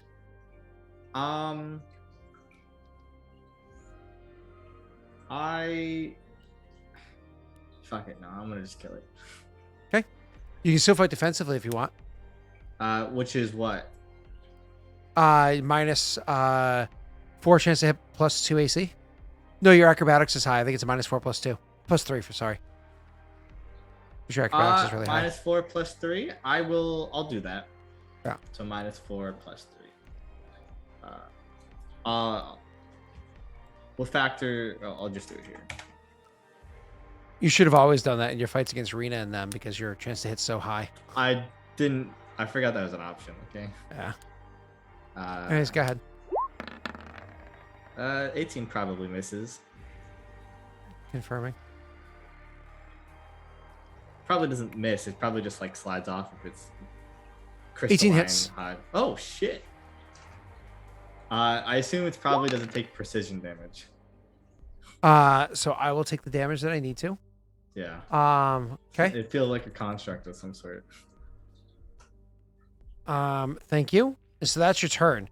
It is now your turn, Varix. And same idea. You still have to spend your 25 feet or whatever to get up to it. Right, so I can get up to it and attack it then. If you would like, yeah. You still have a swift and a free as well if you'd like.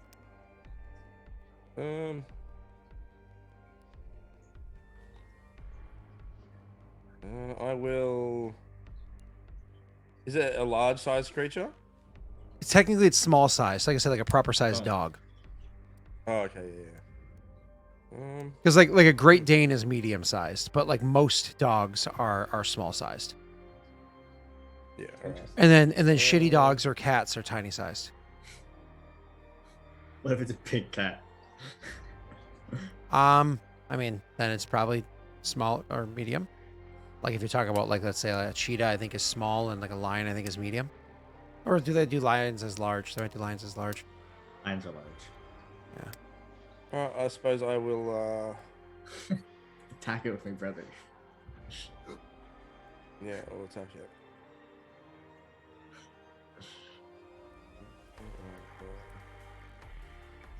I like what Joey said in chat. Oh, Viking, did you never play BG 1 and 2? Wow. I mean, You hit? if You it crit? takes critical hit damage, who knows? Okay.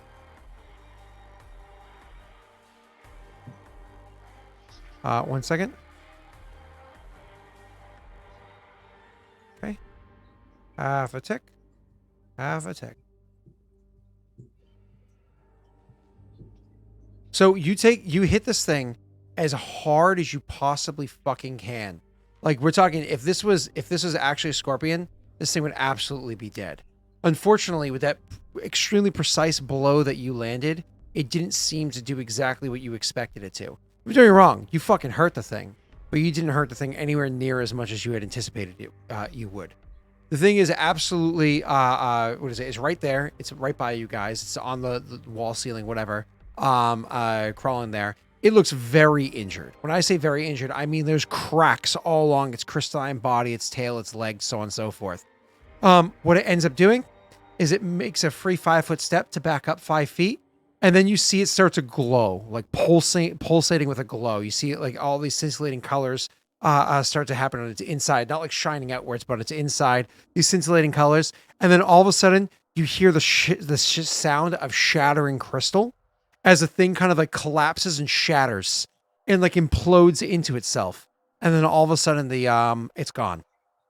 Do any of you guys have spellcraft? I do. You can go ahead and roll it.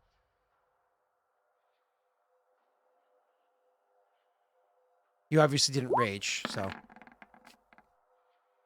you happy with your 23? Yeah. Okay. It takes a couple moments for you to realize it, like as you're both kind of like standing there, like looking around for a second, like kind of dumbstruck. Then you come to the realization, you pretty sure that thing just did like a type of dimension door, which means it moves somewhere hundreds of feet from here, which in a cave, that could be anywhere, or it could be outside the cave. It could be anywhere. It has to be somewhere that it can. I don't believe you have to see. You don't have to see in this game. You have to visualize it, right? You have to visualize in Pathfinder. So if they could visualize something, they can absolutely dimension door to there.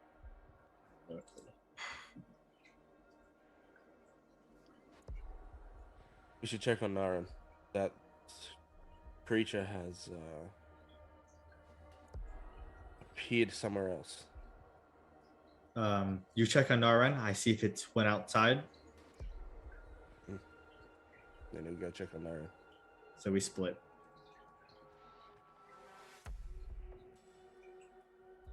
Okay, who's going down? On on Naren. That'd be me.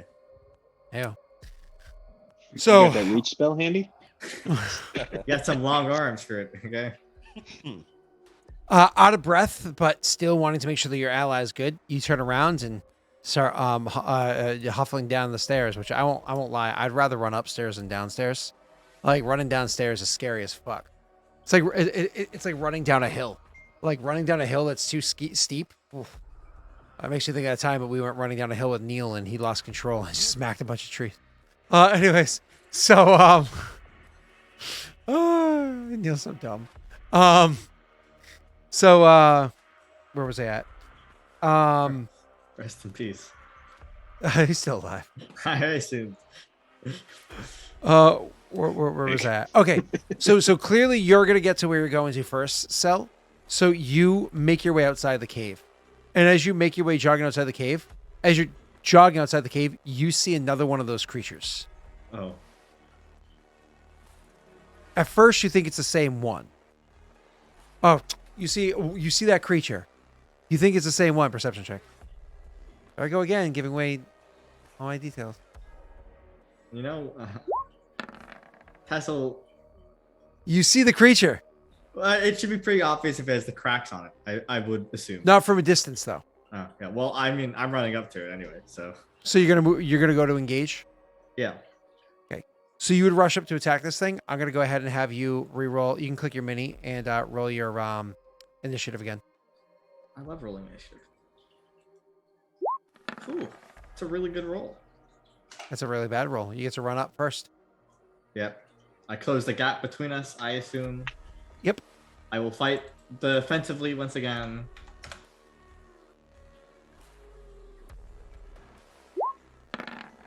And I will hit it. That's with your -3s. That's with my -4, yeah. Okay. Oh, -4. Sorry. Thank you. +3 to AC. And it takes maybe 18. Maybe 18 damage indeed. I don't believe normally crystalline creatures take it or incorporeal, but I don't know. Not happy with your attacking it. The creature reaches out to touch you. I will parry if it's an attack.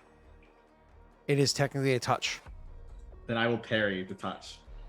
Okay. Because Gotta I roll am your God. parry. Yeah, I will roll my parry. Do I take the -4 to it, I assume? Yes. So to everything. Yep. Yep, I figured it out. 24? Okay. And that includes your -4, yes? Yes. Give me everything 1 second. All inclusive. Okay. God, I love parry. It's actually such a fun mechanic. That's a really high roll. That's unfortunate. That's great. Yeah, I can't do anything. So I can't stop that. Nope. Actually, what I do as an immediate reaction, I guess, as I see my parry fail, I will activate an ability, but I don't believe it'll help me in this case. Let me just. It's this one. Actually, I don't. I probably can't activate this and parry, right? Probably not able to do that. If they both require an action, then no, They don't. because that's an immediate action. Parry doesn't require an action. So the problem is you would have to say that before you know the result of the attack. Yeah, I would assume I don't. So Yeah, you have to do it before you know the result of the attack. Yeah. So- So, I take it on the chin. Hit me. Touch me. All right, Nick, you want to do me a favor? And Nick, please don't roll like Nick. Roll like Nick. Do you want to roll a d6 or do you want to ask somebody in chat to roll a d6? Oh God, it's gonna be damage to my ability scores. Oh, okay. Somebody that's going to roll high. Pick somebody that's going to roll really well. Hopefully not Phoenix. Dex. Phoenix, roll me a d6. Don't- Come on, Ash. don't do Ash, that. give me a thick 6. Give me a classic 1. No, what? No, if it's a 1, we re-roll it. No, it's not how that works. I almost crit, by the way, which would have been awesome. It would have been very scary. Oh, I don't know if you can crit with ability damage. Give me a thick 6. Yes, you can. Absolutely. Any touch attack can be critical hit. Oh God. So if you think about like, let's say the spell, I know you what's can crit on like shock and grasp or inflict, but I don't know if ability score All- damage can be crit. all those you can. Yes, sir. Yep. Oh, shit. Anything that's an attack roll. All right. Apparently, Ash is missing an action. In ashing. All right, Steve. Oh, Steve, roll Steve, low. if you roll low, I will be horribly disappointed in you, sir. Steve, time to be a big boy. Step it up. Step it up, Steve. Oh, huge. God damn it, Steve! Thanks, Steve. God damn it, Appreciate Steven! Why would you choose Steve? I knew this was gonna happen. I knew Steve was gonna be fucking useless. God damn it. Ooh. Ah, Thanks, Nick, for channeling. Steve, the one time I actually get something off. Where was Otto when I needed him? Otto would have had my back. What Otto happens? would have been there with me. What Let me happens? roll my own fucking d6. What happens? Look, that's what I needed. I should have rolled my own d6. But I try to keep chat involved, ruining my own life. Yeah, I'm going to use mine instead. No. It's a Yeah, 1. I'm going to spend 3 daddy's No. dice to use mine No. instead. No, it's a 1. All right. It was a touch of idiocy, Oh. which means your intelligence, wisdom, and charisma scores will all go down by 1. Oh, that actually kind of sucks. Yeah, unfortunately, if it was a 6, it would have been hilarious because then you would have been a bumbling idiot going out to your clan. But instead, you're not a bumbling idiot. You're just down by 1. Yeah. This is awkward. It's awkward. To, How's it awkward? Implementing negatives to your ability scores really sucks. So I'm just gonna not apply it, and we're gonna worry about it. No. You apply it. Just do -1, -1, -1. No, Then you'll be fine. it's glitchy. It doesn't. Roll20 doesn't like it. Oh, I don't know. You have I've to, used it you have before. to apply a buff. It doesn't like it when you already have a modifier on it. It's funky. Oh, I see but what you're saying. Yeah, I yeah. You can't can apply do it as a to buff. int. I won't apply to int. It's fine. It doesn't It's really fine. affect anything with it unless it's a skill check, so it'll be good.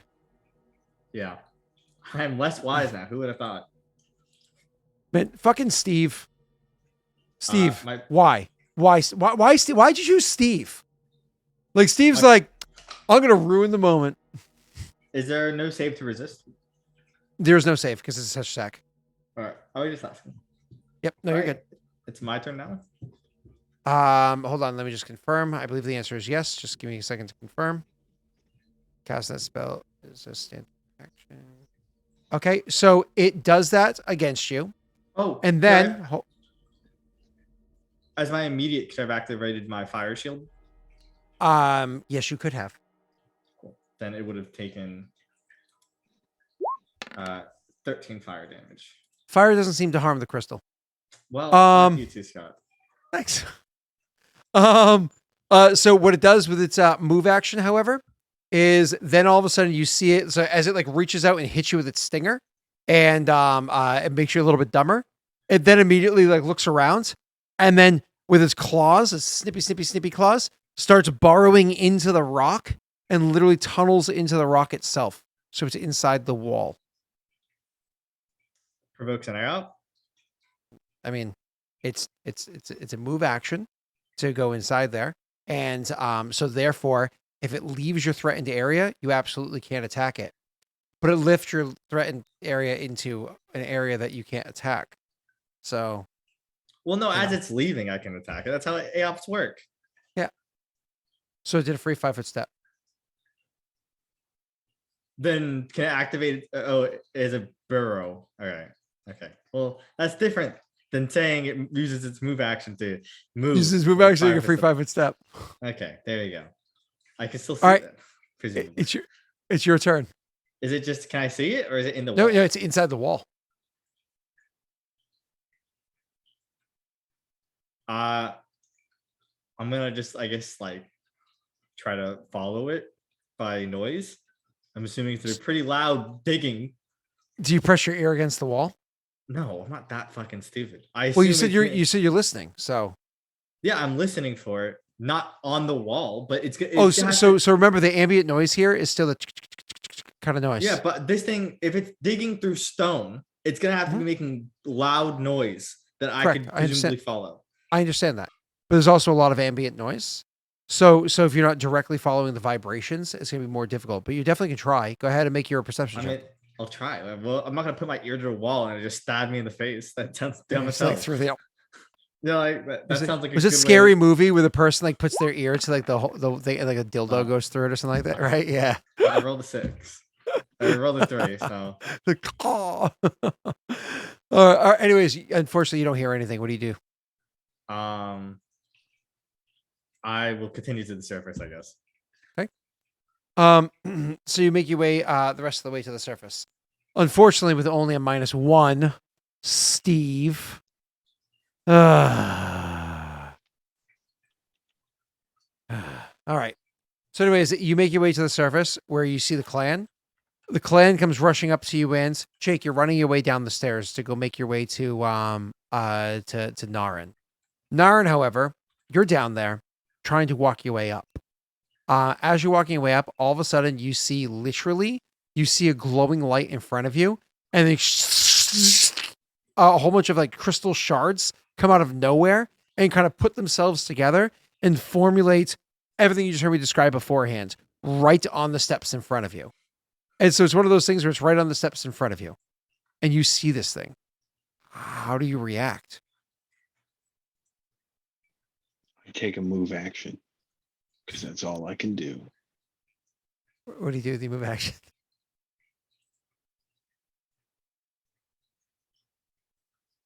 Nothing. I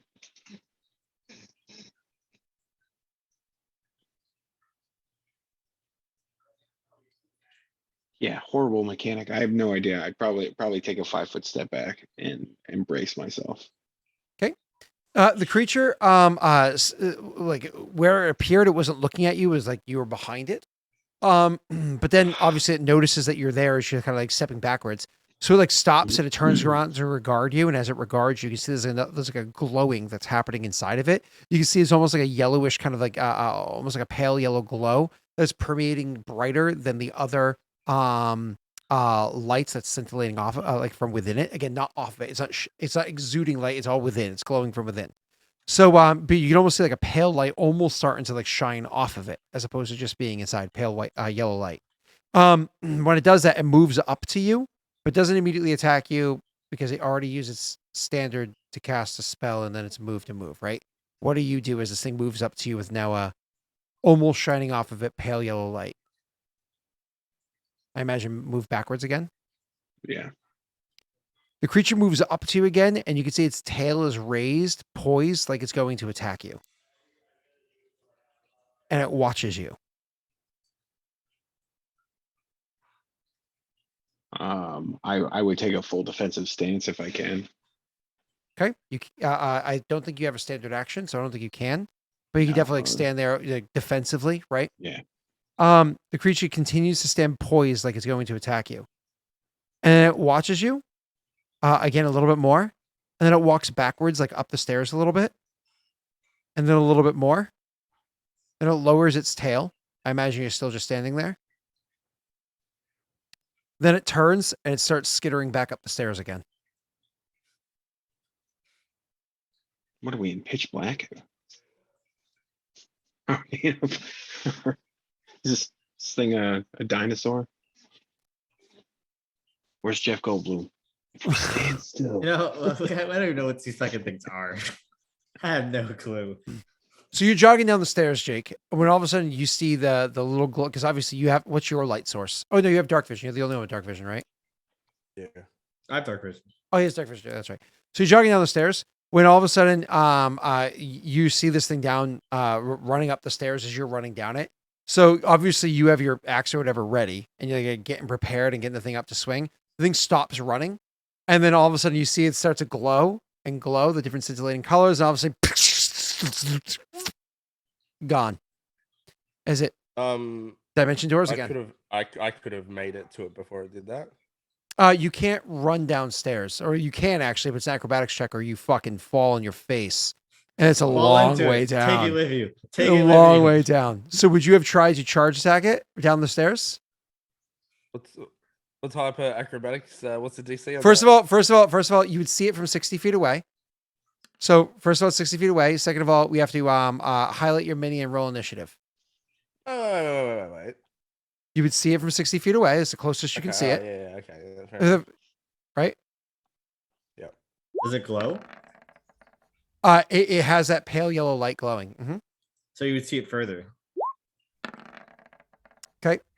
So you get to go first. I'm not going to daddy's dice or anything in that roll. You get to go first. So from 60 feet away or whatever it is, I imagine, are going to swift action, rage, and cast haste on yourself. No. What sort of acrobatics check is this? Just give To me a run down the DC, stairs? please. I think it's 15. Yeah. Let me look. I can't hit that. Let me check. Literally a 25% chance or something. What's your plus? A +2? Yep. Yeah, probably don't try that, Jake. Unless you want Come to on. try to dive into it. Tackle it down the stairs. I'd recommend against it.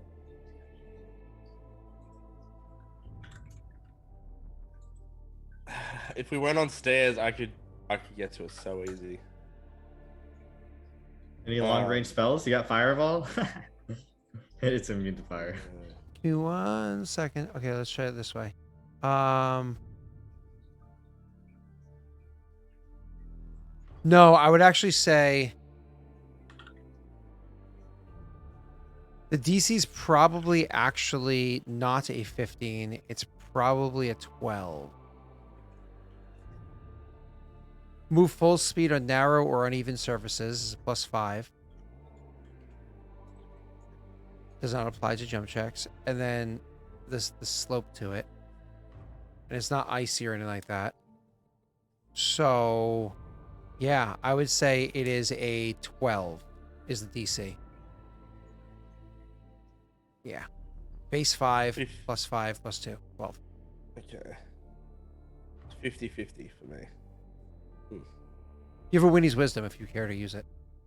I know, it seems like such a waste. I'm gonna ask chat. You reckon I should attempt this acrobatics check or not? Of course they want you to attempt it. Not want it like I do. Fucking Steve rolled a 1. Of course they want you to do it. It's just fucking Joey just said yes. I'm gonna take the first 3. We'll see who. Okay, who, so it's the first 3. Okay, so we got 1 answer. One no. It's not coming closer, Viking. It's teleporting away.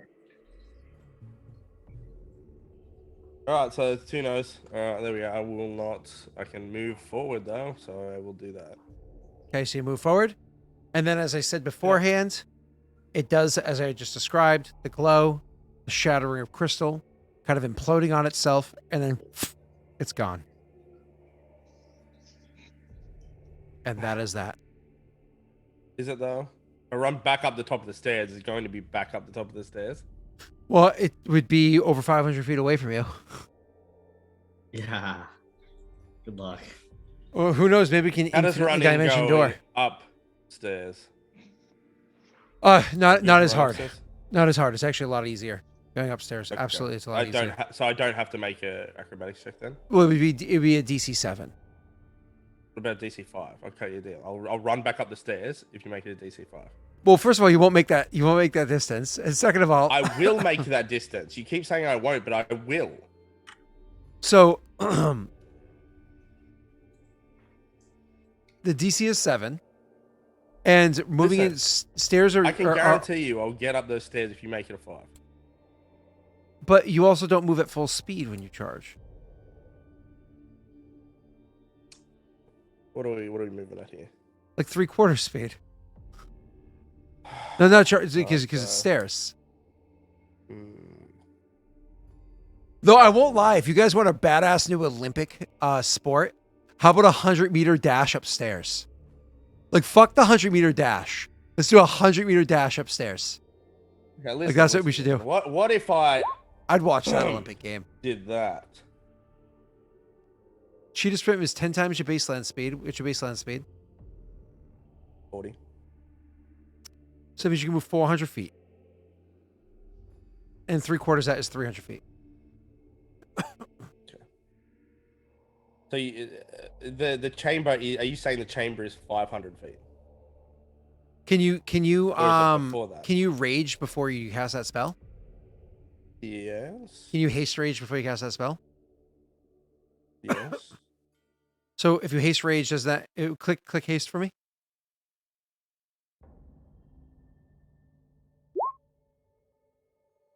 So haste increases your baseline speed by...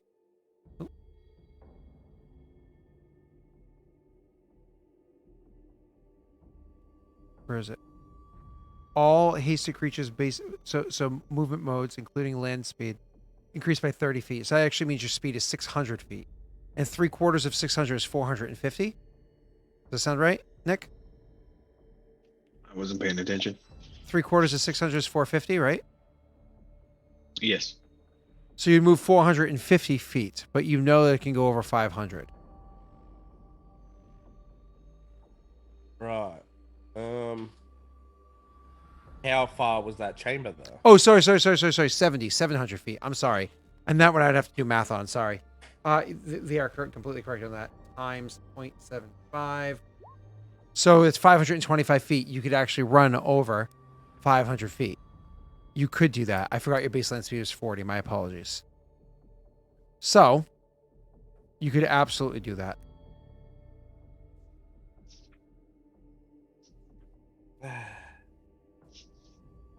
You know what? Why not? Why not? Okay. So you see it disappear. It was already beneath you by like 30 feet or so, right? 30, 40 feet, whatever it is, right?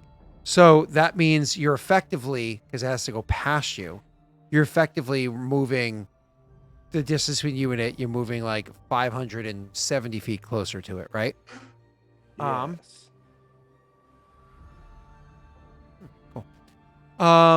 Good guess on that one. So, and they give me 1 second. So, 4 times. 1 second. Oh, that's funny.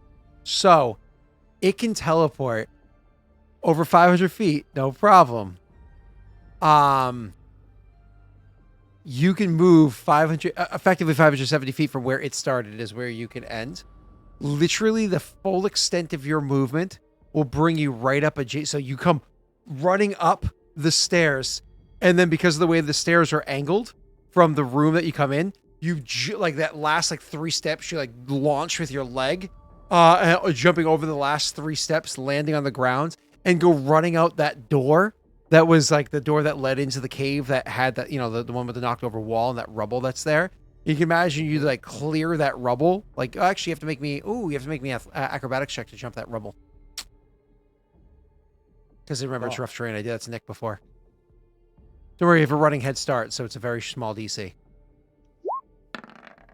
And you fucking crush it. Okay. You absolutely. So it's one of those things your foot lands on the last possible fucking step it can before the rubble, and you launch yourself through that rubble, carrying a huge ass axe with you. Hey, Joey.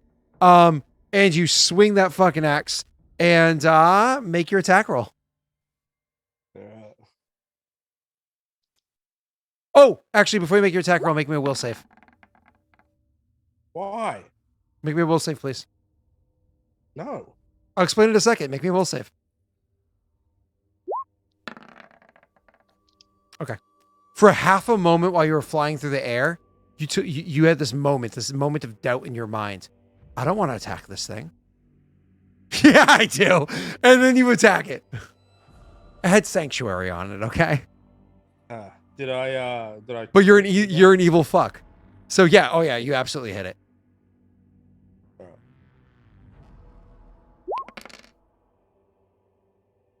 Okay.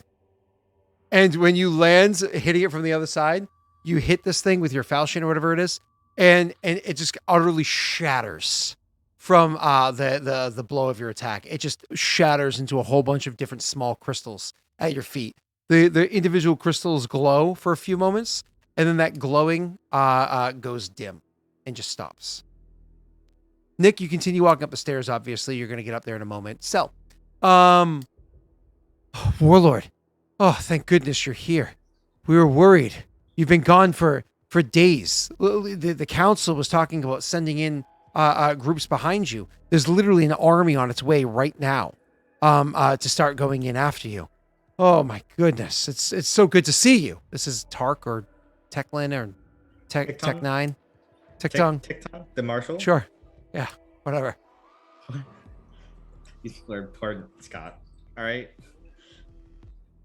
Good.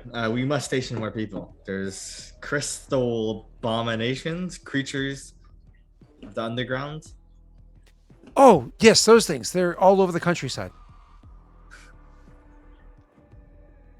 Shortly after you went into the cave, something happens. There was another almost like small rubble, like an aftershock from what happened to our city before. And then out of all the crevices across our kingdom, all the areas where the earth kind of split open from the massive quake that we all experienced, these things started coming out. It wasn't immediately after the quake, as you know you were here. It was coincidentally shortly after you went down below. But these things are all over. They seem to be digging for stuff here and there. At first, a couple of our people encountered them, and they chose to attack them, and they defended themselves effectively. And so there were some casualties, but then we realized they're not violent. They don't attack anybody that doesn't approach them. As a matter of fact, there was one story that has yet to be verified, Warlord, but it happens just about a day and a half ago, where there was a child that was looking into one of the splits in the Aroth and fell through and were falling down, and one of the creatures actually came and picked up the child and returned it over the edge. So it was foolish to attack them, but nobody was evil enough to kill one, you know. Even if we could, these things they're tough. They're tough. Well, imagine at this point, Varix has probably shattered one. Oh. Warlord Varix is wise in all the decisions he makes. Like No, murdering I people in our attacked it as council well. chamber. I assumed it was a threat, which is a fair assumption, considering it was crawling out from the underneath. And the last thing we saw in there nearly killed me. Just like those mushroom people. No, listen, shut the fuck up, Nick. You Like thought those they were mushroom enemies people. too. You guys murder all like these passive things. You We come don't across know all what these they passive are. creatures, and you're just like, kill it! Fucking kill it, Scott! None of us are fucking mages, so we don't have knowledge skills. That's fine. It's fine. I just like default It's all right, murder. This is where you see Varix walk out of the cave, and he's like whistling a tune, and he's like got a bit of crystal in his hand. He's like, "I got it, Tessel!" And he like throws it in the air, and with his falchion, he comes down and hits it like a baseball. They seem to be non-hostile, Varix. Our mistake. Yeah, Varix doesn't care. I know Varix doesn't care. Well, we will refrain from attacking these creatures.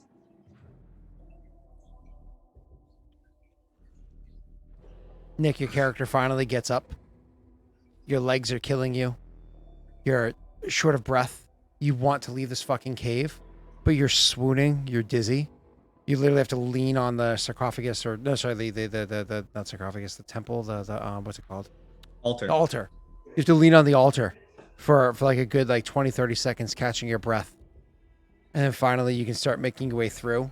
I can imagine you almost like you almost like twist your ankle, like almost trip on the rubble, not in a way that hurts you or whatever, but like on the rubble as you're making your way through.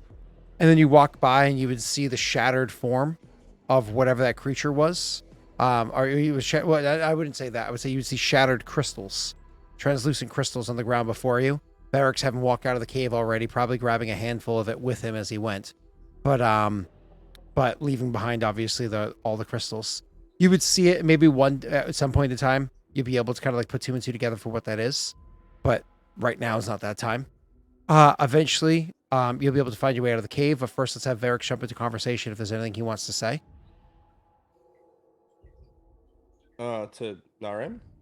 No, to Tessel or the person that he was with just now. Oh, well, completely ignoring the person he's with. He's like, There's "Yeah, one of they his can counselors. They keep disappearing. I caught it though. You didn't expect that.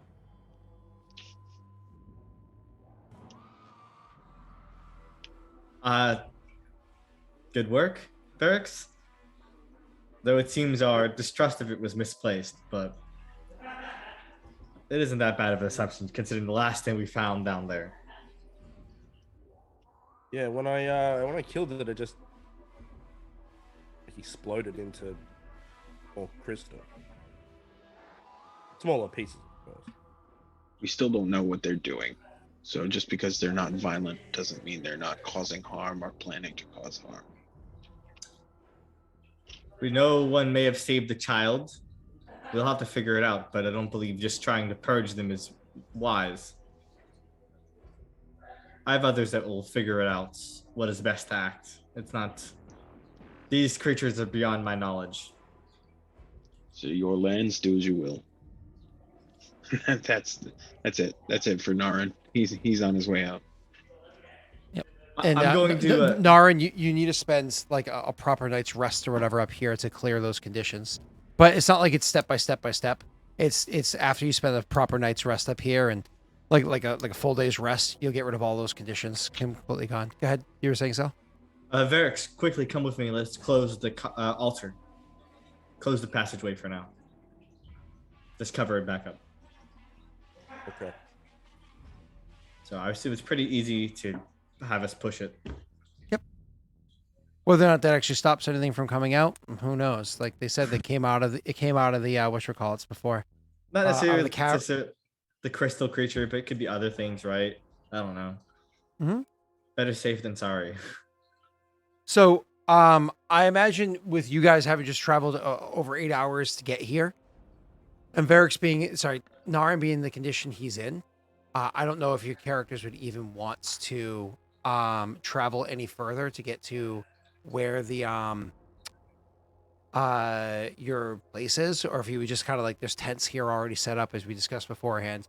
If you would just take one of the tents and use that for yourselves to rest. We're at actually a spot with a watchtower, I believe. I'm trying to get there on the map. No, the one just south of that. Oh, damn, that's unfortunate. Yeah. So, I mean, if you traveled a bunch of hours, you can get to the one with the watchtower, but unfortunately, no, you're not. Yeah, well, it's good, close enough that soldiers can be stationed here pretty regularly without much concern. Yeah, but also, you literally just told that your army was mobilized because you were gone for so fucking long. The army was already mobilized, so this is... No, and another army was mobilized to you to go looking for you. I don't know that happened. They just told you that. No, but I'm saying that it wouldn't make sense. It would be the same army. Right, part of that would detach because they would have cleared up their problem when they heard about me not coming back. Your brother was doing what again? He was going to deal with the parrot. Yeah, I don't know if he'd be able to split people off. You know what I mean? Because it depends on how things played out over there, which we didn't roll for. Well, we'll figure out if I'm paying the consumption for it. Yeah, exactly. So just make sure you write a nice note for that. But most likely a separate army came because I don't think your brother would be able to spare them. If he can, because things go swimmingly, then I'm perfectly fine with that. Or even if things go mediocre, I'm perfectly fine with it. But either way. So I imagine your characters would spend the night here, meaning that, Nick, you would lose the fatigue condition. And you would go from nauseated back down to sickened. So you'd be fine. And then the next day, you'd be able to, you'd be able to hop on a commatory and travel back a fuck ton. And the next time you rest, you could actually probably travel, if you push yourself, you'd probably travel all the way to one of Varrix's cities there, right? God, roll 20 is so slow. How many days how far can you travel on a commatory? I forget what we said. I think it's double. Or is it double or triple? 1 second. What's the movement rate? Pathfinder movement 50. Then it's gonna be 40 miles per hour per day, unencumbered. Right. Yeah, it's a little different for mine. Why, does yours have a higher speed? I believe he has a higher speed. Yes. That- Yeah, his Is that speed is Go ahead, Nick. That's 80. oh, His speed's then- 80. Then it's 8 times 8, so 64. So that's if you rode ahead. So I imagine what you could do, Nick, just to get to Varrix's thing, is you would literally be riding with them, and then just so you don't have to make 2 checks, you would just make 1 fortitude save at the end, which you don't have to fucking roll. To push yourself forward, just be like, I'm not spending I need to get to a place to rest, and you could just like ride ahead, just have your commentaries like, and go much like a chocobo running off in the fucking Final Fantasy. Dust clouds. And make your way back to Varrix's capital city, where you would, of course, be greeted appropriately and given the appropriate rooming and whatnot. Obviously, they know the significance of you in Densho. And you would be fine. You would be okay. So when you return home, all your conditions are gone or everything like I just said. Cool. So when you guys finally come out of the cave, it's not until what? 2 days later, you get into your own lands, 2 to 3 days until you get back to your capital, I think, Nick.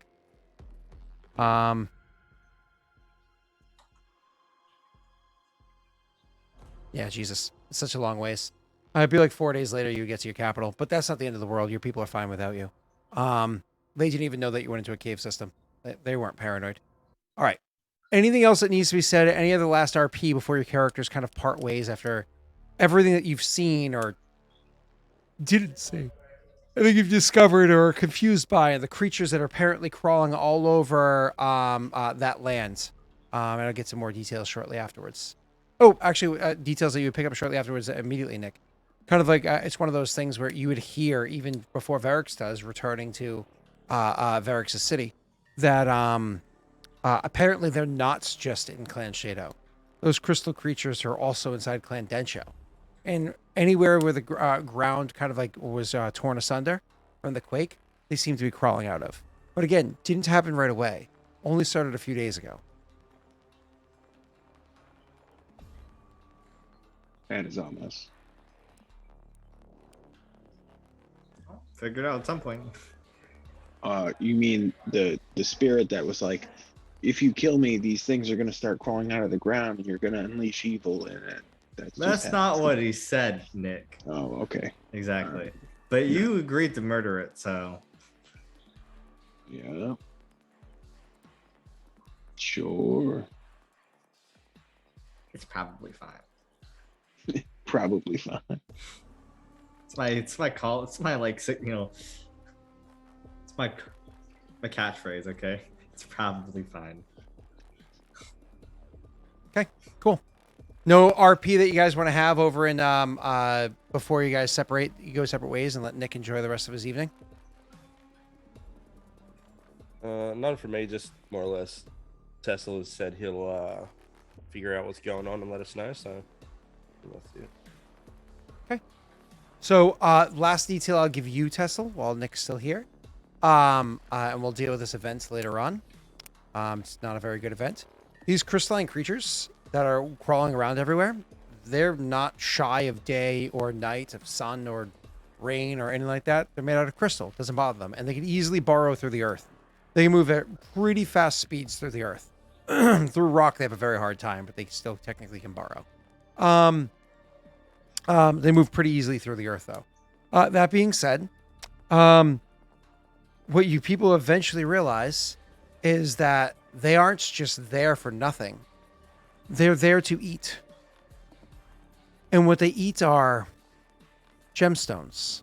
I figured. So needless to say, beneath your soon-to-be capital city, you are swarmed by them. And they are going to fucking town on the ruby mine sorry, is it a sapphire mine? Whatever it is that's down there. It's all of those type of crystals. Oh, okay, so it's a bunch of different types of crystals. You are a swarm of them down there. And they are going to town. It is a veritable feeding frenzy, which you can imagine is also leading to a breeding frenzy. Did I get trumped for this? What? No, don't worry about it. All right, so anyways. Like, I get cool thing. Then someone's like, Cell can't have cool things. Let's kill it. So, anyways, you could have had cool thing. You guys could have learned stuff. But you told Nick to roll first. You guys could have learned so much RP, but you told Nick to roll first. How's that even relevant? Had Nick made his save, you guys could have walked slow and heard a lore dump. I even told Brittany about the lore dump I was going to do. She's like, wow, that's really cool. Like, she liked the idea of the animated murals. Well, but that's not my fault. That's literally Nick's fault, all right? I think you were the one that yeah. We're going to explore right. it. It'll be fine. You'll get it to me next Kingdom roll. Okay. So that was the end of your turn, right, Sel? You had nothing else left on your turn? Nick, you can pop out of here. I'll fix the overlay. All right. Have a good night, Nick. Thanks. Yeah, We'll Nick. see you next week because next week it'll be your kingdom turn. Oh, nice. Well, it'll be mine. We'll let you know. It's not my fault these take so long. It's your fault for making the event. He rolled exactly random your forever fault. ago. He rolled a random event forever ago, so he's good there. All right. So anyways, boom and Nar and zoom. Nope. Zoom. Over here. Good to go. Look at that, nice and easy. Almost like I have to do this all the time. So anyways, you guys are there's nothing left for your turn, right, Sel? Because you already did your random roll, you already did everything. Done. Yeah, I'm done. Okay. Oh, we level up too. Not yet. What? So Verix. Yeah. What's up, baby? Hey. Ready for your kingdom roll? Yeah. You have a lot your turn. No, I don't. Oh, you The don't? martyr rises on his turn. Oh, and there was a pulse of light that happened from the martyr rising, right? But that pulse of light and that energy light happened only around Dir, which rumor for that wouldn't spread to you guys until fucking months later. So if you want to put a timer of say 4 months, and that's when you would first hear about the rumor of the pulse of light. We wanted to do something about it with it. Oh, with the rising of the martyr. Yeah. You didn't I want to bring it up till Jake's turn. will, but I don't think there's any parent in Jake's group, is there? I have Aaliyah, so No, Correct. There's not. So the RP would happen with Aaliyah, and we're not going back to you, Sel. So sure. I'll just take more time. Mwahaha. So let's see. I asked Joey if he wanted to give me any notes that were pertinent to Joey prior to the session, and he rolled me these long ass reminders of everything pertaining to your next kingdom rolls. And I was like, holy shit, that is not what I was asking for, but thank you. Like, that was pretty fucking badass. So reminders from Joey. Okay. I won't read you the whole things unless you ask for more detail. But see, currently your lore master spot is open because they left to go with Galtma. Right. Well, we're changing them this role. Correct. You do want to eventually talk to Vienna, about the mom's plans, right? You had the plans of equipping Vienna's elite army so they could disguise as bandits. Let's see. Again, he wrote like a paragraph per what I'm giving you a short version, or at least run-on sentences. You plan to talk to Irithel because Aurorum pointed out that his shadow has conflicting loyalties, and he was silent when he told them about his deal with the red mongrel. So Varix has to find. Oh, yes. You have to ensure his loyalty, right? Because you're like, oh, interesting. Masumi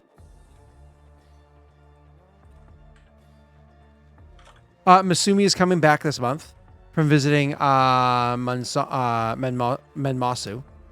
And then you think that I think you had plans for for Pete.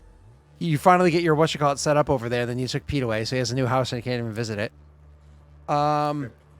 He doesn't even get to like step into his own home. Densho is still owed in creating Ataraxian Vassal. Oh, gotcha. Because of your critical success there. Also owe Jake result of research rolls for the special rebirth cave. Yeah. Me and Jake. It's in Kajinxu chat. It's pinned. I'll check it out. And then news past Rise of Martyr, but you guys wouldn't hear about that for months. So, Kajinxu pins. Give me 1 second. Let's get through everything till the event phase, and then we'll worry about all this stuff. Hold on, I want to see. Yeah, we can definitely do that. You said it's pinned. Yeah, the rolls, I believe. In Kajinxu? It's not Rebirth Cave. I don't know why you're saying that. It's the cave that I fought the creature in. I don't see where that's pinned in Kajinxu. Oh, then just scroll up. It's thought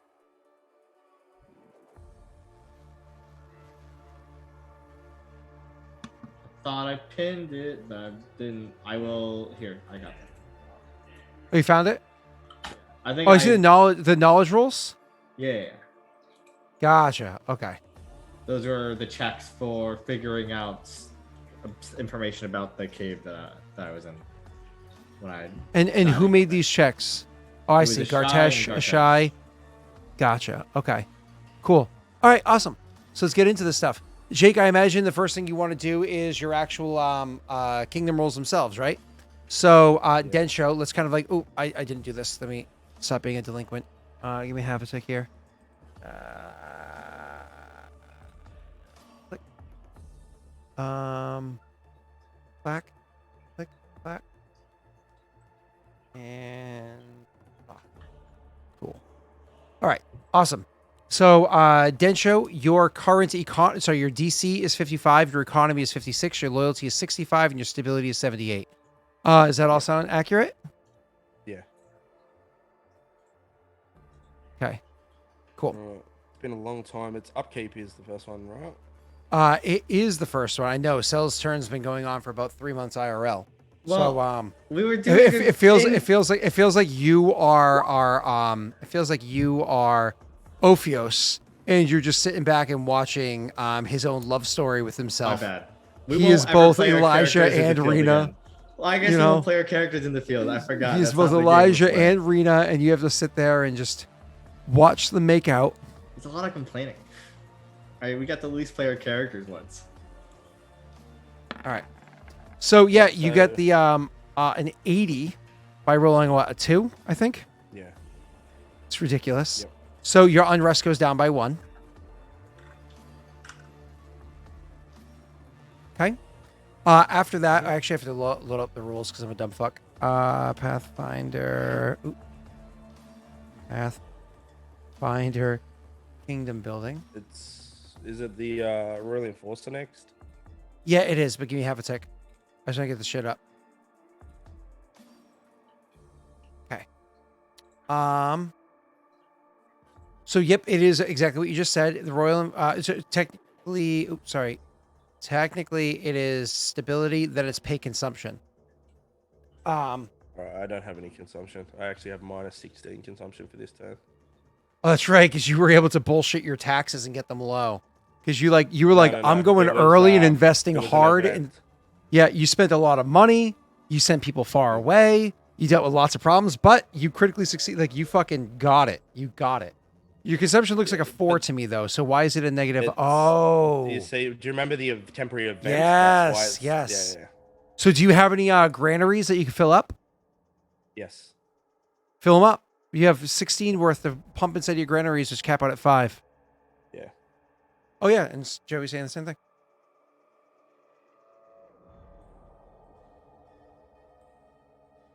I'm so glad the bot's not broken anymore. When people want to drop bits, it automatically gives them daddies now. It's a pain in the ass. Alright, How let's much go. do you end up getting to store away? Just 3. I only had 3 that I could put in. Almost makes me wish you can give surplus to your allies. You know what I mean? Mm. Like, so there's what, 13 surplus? What do you think, chat? Do you think he should be able to give some of that as surplus to his friends? Like, he has so much so much extra supply, and he's between both the nations. Do you think he should be able to share that with his allies? He can't give it to them as money, but to reduce their consumption for their next individual turns.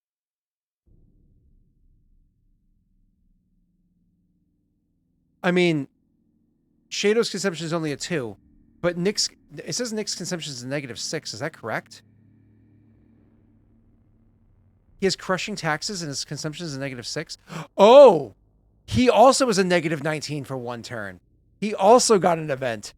So actually, like, all you would do is help Shadow by 2. I mean, I'll take it. I'm not gonna say no. Oh, what's Yeah, up, I mean, if you can do Hannah? it, I'll do it.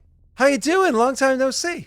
All right, so yeah, I mean, I'm fine with it, and I'm even fine with saying X percentage automatically gets spoiled or whatever. He only needs 2. So, would you want to do that, Jake? Would you send shit to your allies? Yeah, I can send 2. We'll see how the consumption goes before the end of the thing. Okay. Wait, what do you mean? Because if I was to use the army, I can use that consumption, right? If I was to. Why would you have used the army in the past? No, that consumption only counts for. So when you activate your army, it takes a month for them to be active. So the consumption cost is for next month's turn, Correct. not this month's. So the army would have had to have already been active. Okay. Yeah. Doing very well, Hannah. Loving my new job. So all right, cool. Let's continue on then, sir. That being said, you are so let's assume you're passing 2 off to sell. You can always change that later on, okay? Cool. I like it. All right, moving on. Fill vacant magic item slots. Do you have any? I do. Let's look at Kabe first. I don't know how up to date this is, but it looks like this is empty. Do you want to do potion or wondrous item? All right, no, hold on. Sorry. Roll. First, we roll a D100 to see if something's made. Ask somebody in chat. Yeah, I don't have chat open, so Joey. Okay. D100, Joey. Joey, if you get 51 or higher, roll again.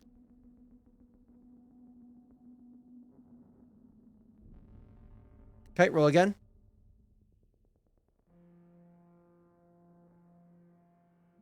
Okay, Joey, roll again. It's a is 66 or less. It's a wondrous item. Above that, it's a potion.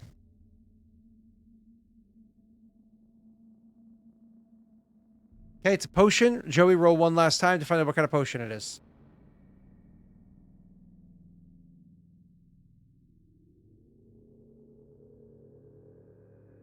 .21 on the potion scale is a mage armor. That's actually useful. Mage armor is really useful because if you don't sleep in your armor, because you wear medium or heavy armor or something like that, you can pop that in, if you get attacked in the middle of the night. Cool. Or if you have to take your armor off because you're going swimming or something like that. Very useful. But anyways, cool. Thank you so much, Joey. Appreciate it. Let's move on. After that, sir, is now you can modify your unrest with a loyalty check, which you obviously are going to succeed. You're welcome to roll. You only fail on a natty 1. Just kidding. We deem that doesn't happen with us.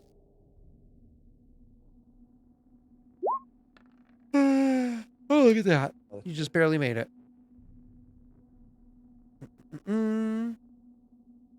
Cool. All right. After that, sir, is going to be your edict phase. This is where you assign your leadership. So currently, Mara is still under lore keeper. Wouldn't she be missing? So your roles were technically wrong. It's not, because you told me that it's going to be changed in the That's right, because Check she this was coming up. here for the first week of this Yeah. month's. So she was like, okay, I can leave, but I have to tell her that I have to leave in a week. Yeah. That way she could do her responsibilities and pass them off before she left. Okay, you're good. Mhm. All right. You want Roderick to return to lore?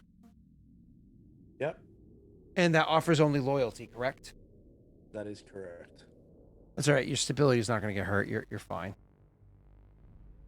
Like this didn't even affect. You know what this did to you? If you're on natty 1, you fail loyalty checks. That's what it did to you. Yeah. I mean, that's nothing. You're going to be able to fix that with one fucking building.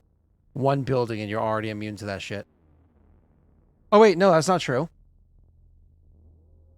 A natty 1 is still a 66 minus 10 is still a no, you still pass. So I was wrong. You still can't fail loyalty checks right now. Mara becomes Roderick.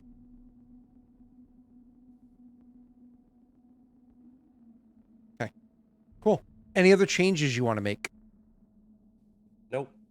No other changes. Cool. I didn't know, we were talking about before, I didn't know if you were going to take any of your current leaders and end up moving them on to do other tasks, like more or less permanently assigning them to do other things. That way you can shift stuff around.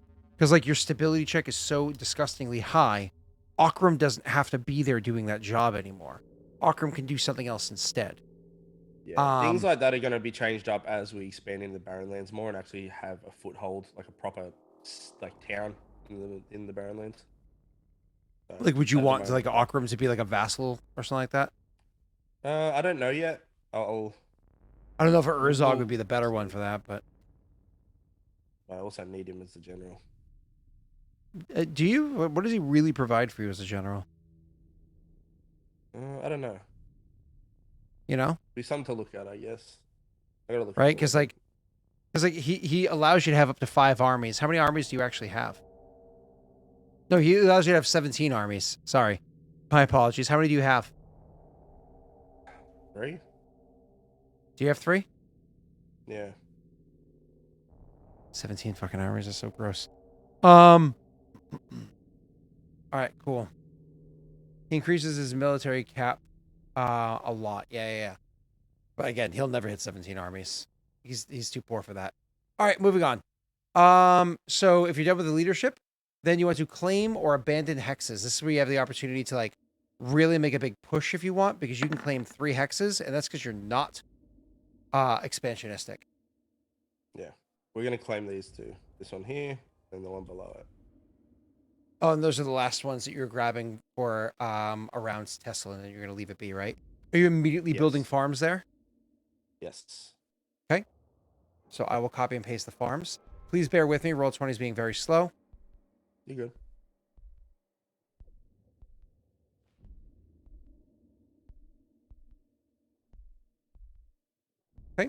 So we want to go over here, and we want to increase your plains by 2. So 22. Increase your regular farms, because that's a regular farm, right? Yep. And your regular farm is by 2. So that's 7. Okay. Your consumption returns to... how did we get negative 52? Oh, so your consumption is now a 2. My apologies. Because this is gone now. If that's the case, I'm going to put another farm here. Oops, sorry, There's where? one there. Sure. Yeah. So you're going to pay for 3 different farms? Yep. So Well, it's 6 BP, right? It is. Yep. And let's add another farm, so that makes it to 8. That brings your consumption to 0. So hold on. Two lands is what? 2? And then each farm is what? 3? Right? So it's 3, 6, 9, 10, 11. Is it 3 or is farms 2? I don't remember. It's been a hot minute. Yeah. I'm scrolling right now. 1 second. Oh, fuck. It didn't open up the thing for me. Hold on. Farms are... So, no, wait. See? Are they cost based off where you build them? So, on plains, it's 2 so BP for on plains. Yeah. 2 BP on plains, yeah. It's 4 on hills. 8 on deserts, which is how much it's going to cost for you to build them in the Barrenlands. Woof. Mhm. All right, cool. So, Now, did you want to? Because you can actually do 5 terrain improvements. You've done 3. And you can do 3 hex claims. You've done 2. Did you want to claim 1 more hex so you can start getting negative consumption? No. No? You're good now? I just didn't know if you wanted to reclaim the hex with the broken shit. What broken shit? You know, where you guys met with the red mongrel? Where the your old town was? I'm not going to claim it because he said not to go further north, and which I will respect. Give me 1 second. I'm getting a knock on the door. Yeah, go ahead, sir. Also thinking about him because I know he wants to be here, but he also doesn't want to. You guys can't see it in chat. I know he wants to start working his way closer to, like, he wants this one and this one, but I think he's afraid of being too close in proximity to that hill without being ready to full on attack it.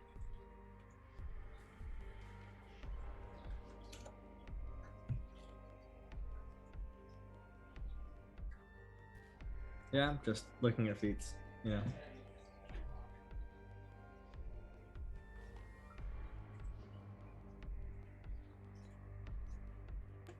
All right, I'm back. Sorry. I don't think he knows. You don't know? I wasn't talking to you. What's up? So back to you, Jake. So if you're not claiming your 3rd hex, because again, I thought you were coming down into the Barren Lands or whatever, but if you're not, that's fine. Are you going to build any terrain improvements, any other terrain improvements? No. Okay, so no more terrain improvements. Okay. I thought you, because again, I don't know what your current plans are. I know you're also thinking about doing forts or watchtowers or whatever here. All right, I do need continue. to get all What's your- that done. I don't have the BP for it. I have to Completely build understand. armies up, so yeah. All right, after that is going to be any buildings. So let's go with the ones you're already working on. Go to Kabe. Is Kabe actively working on buildings? Let's see. You have your noble villa. Yes. It's going to cost you 3 BP. There's 1 more month left to it. You have your theater. It costs you 4 BP. The grand total of 7 so far. There's 2 months left to it. If there's people if it's being paid for by patrons, you take care of it on your side. I trust you. You also have Throne is building this building over here. I think they're covering half the cost to it or whatever. They're paying the whole thing for the noble villa that they're doing. Oh, that's right. They made it a noble villa. Oh, no. What did they do? Upgrade yours that you're building inside a Throne or some shit like that? Because you were going to build like a... I think you're building a I mansion. can't remember. I think you're building a mansion, and they're paying the difference between the cost of the mansion and the noble villa. So you're still paying the mansion cost or whatever it was. And you're getting a noble villa over there. Yep. I think That's what's what I happening. So when this one's done, you'll also get a noble villa inside of your thing because you're getting it from them on their side. Yeah. But it costs more because it's an embassy. It'll cost consumption and stuff like that will all go up as well. All right, cool. Mhm. So no buildings finished in this town over in Nochi. You weren't even You building took buildings. Both of them down. I did. Yeah, I ticked all 3 of them down. Yep. So nothing's done. Are you starting any buildings in any of your towns? You really don't I give don't think a fuck so. about Nochi. I have to make sure I've got enough for the army stuff. I gotta destroy Nochi. Hey, chat. If you're looking for something to be mean to Jake, this stockyard right here, just so you know, if you destroy that, you increase his consumption by 7. Why would you do Yeah, that? though? but they can't target specific buildings. That seems a bit cheesy. I mean, I don't know. Maybe. Anyways, Like, pretty so cringe. Jake, this is where you look down the camera and you tell me to go fuck myself. Go fuck yourself, Scott. All Well, right, I think it's moving on. cringe. right, so back to the game. Are you starting any new buildings, or did you say no? No. All right, army. Yes. What are you doing? All right. So I have to train some people up, I suppose. Now Are I you need to work training out or how are you much it's going to recruiting? be. I can't remember if I trained last turn because I was supposed to be doing the elites to send for that stealth mission thing. You guys talk it I out. don't remember. I forgot. I forgot I had to restart the laundry for the dog bed. Get it? I'm listening. Yeah. Does anyone in chat remember if Vienna's troops are done this one? Did not pay for training, so they need to be trained this this thing. Do you know how much that is, Sal? Can you help me work it out? It's on your sheet. Go to your sheet. I'm on my sheet. Go to the Kingdom. I'm on your sheet. I don't know what it's called. The Kingdom Notes tab. Scroll down to the bottom. You go into size. I think we're putting in. I don't even remember. It's been so long. Did you not notate it? I don't remember. Let me have a look. Were they elites? Yeah. What level elites? 3, maybe. Well, this is already here, so I assume this is it. So they're level 4 because what? They're level like 3 monk or 4 monk, right? Or like 2 monk, 2 barbarian or something. Something like that. So you have the 50, so it's the 14 BP for the first try. 14. 14 for the first one. Okay. It's then just their ACR for every future attempt. So it's 14 for the first attempt, and then it's 7 for the next if you fail. So is the DC right there? Yeah, everything's right. And the mod? The mod is, let's see.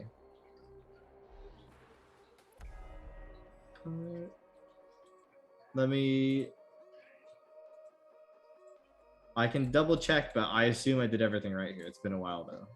Yeah. Because I wrote these forever ago. I'll quickly check, but it should be right. I would assume I did it right. Yeah, I would assume so. So does that mean that as long as I pass it, it's done, right? Next month they are fully trained, or at the end of your turn, right? They're good to go for next month's of activities. Okay. I will check just in case, but I assume everything's good on my end because I am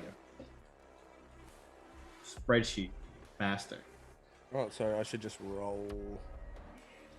Joey's saying something about not being monk.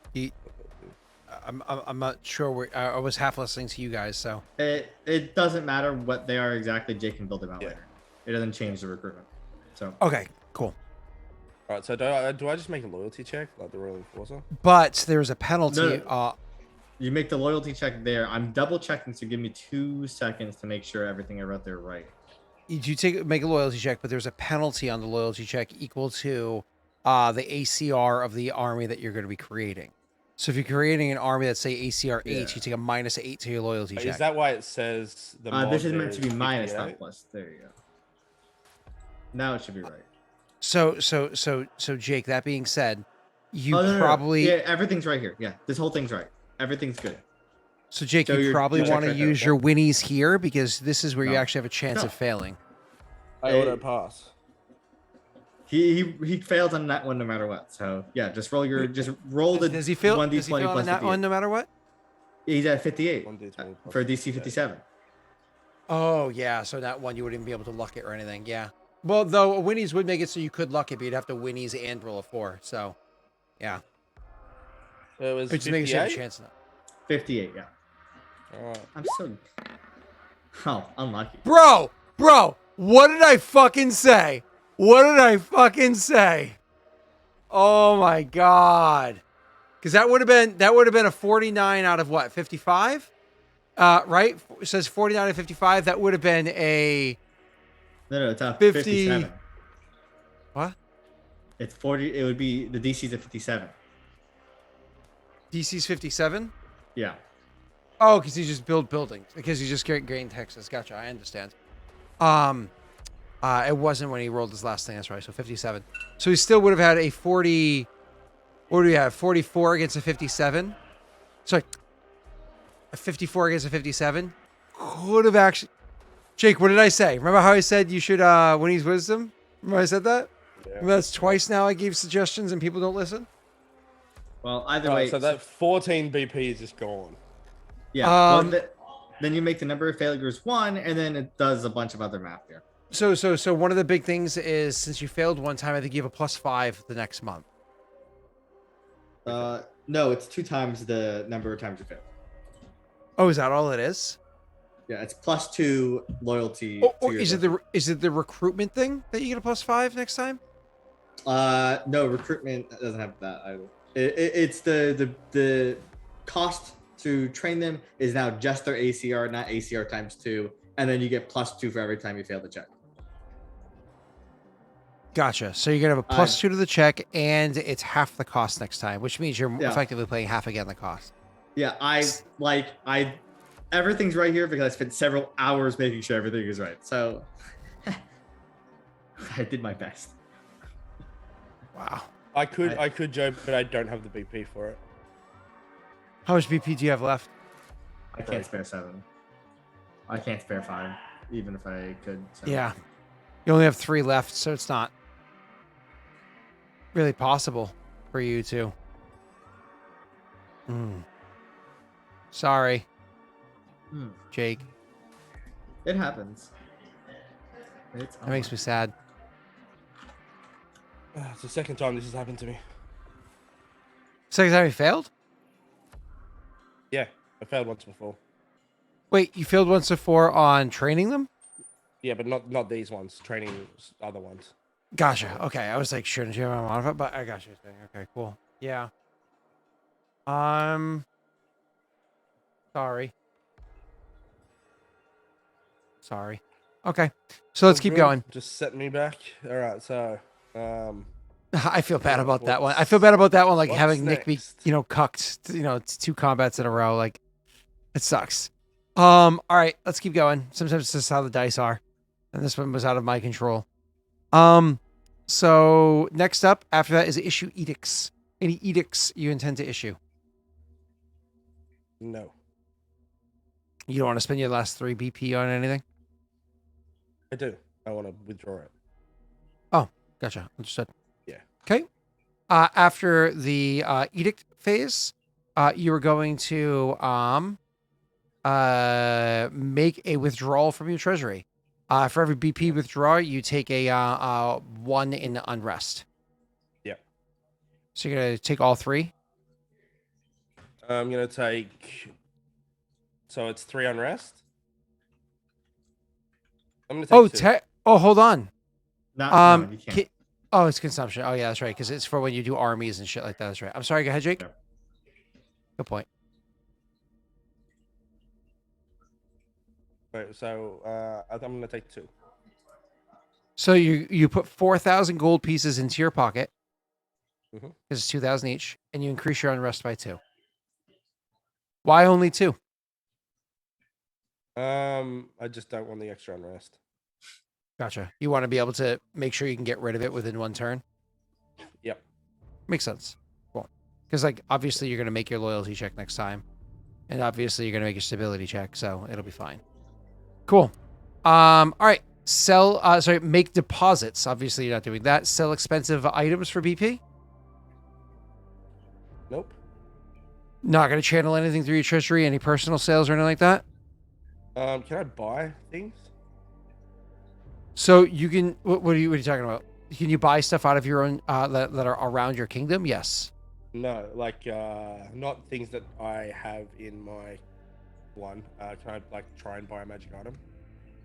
What particular are you looking for? Actually, let me check how much it is, and I'll tell you.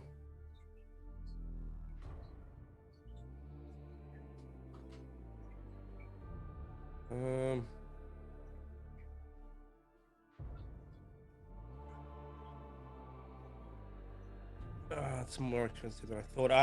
I'll get the base headband of Alluring Charisma.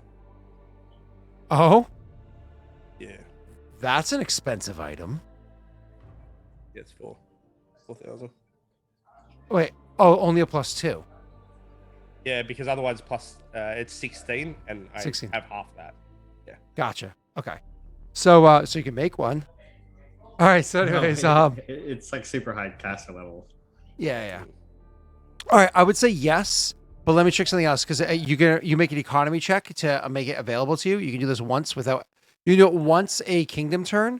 Hold on, don't roll it yet. You do once a kingdom turn without incurring any like unrest or anything like that for doing so. Anything beyond that requires like, loyalty checks or whatever. But you have a penalty to your roll. So let me look something up real quick. Come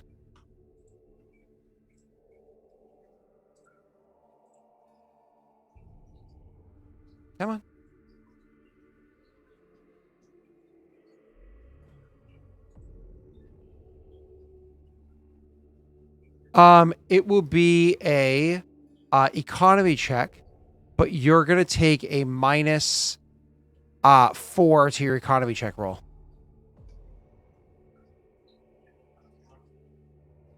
-4. Yep, to be able to find it. So so you're rolling against a 57 with a 52. So it's a plus 52 against a 57. That's not bad. That's pretty solid. Just don't roll insanely high and hate yourself because you wanted to use that for the next roll.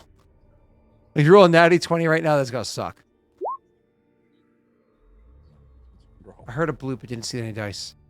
15. Okay. Well, Yeah. not insanely high, but still, it's one of those like, would have been nice to use that for the economy. Yeah.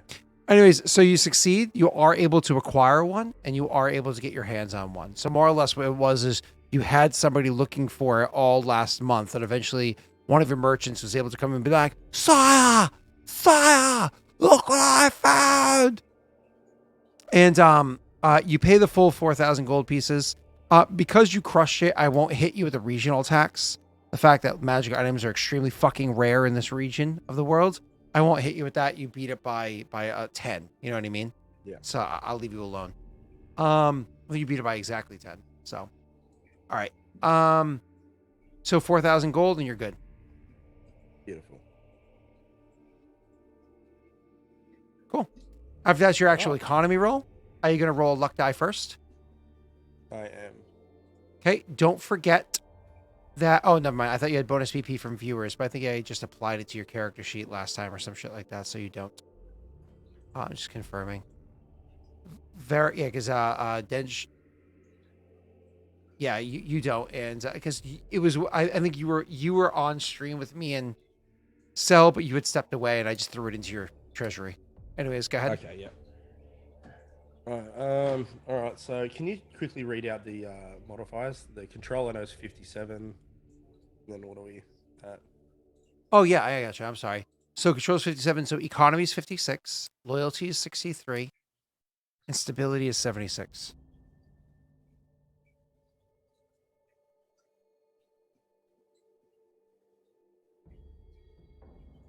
All right. So luck.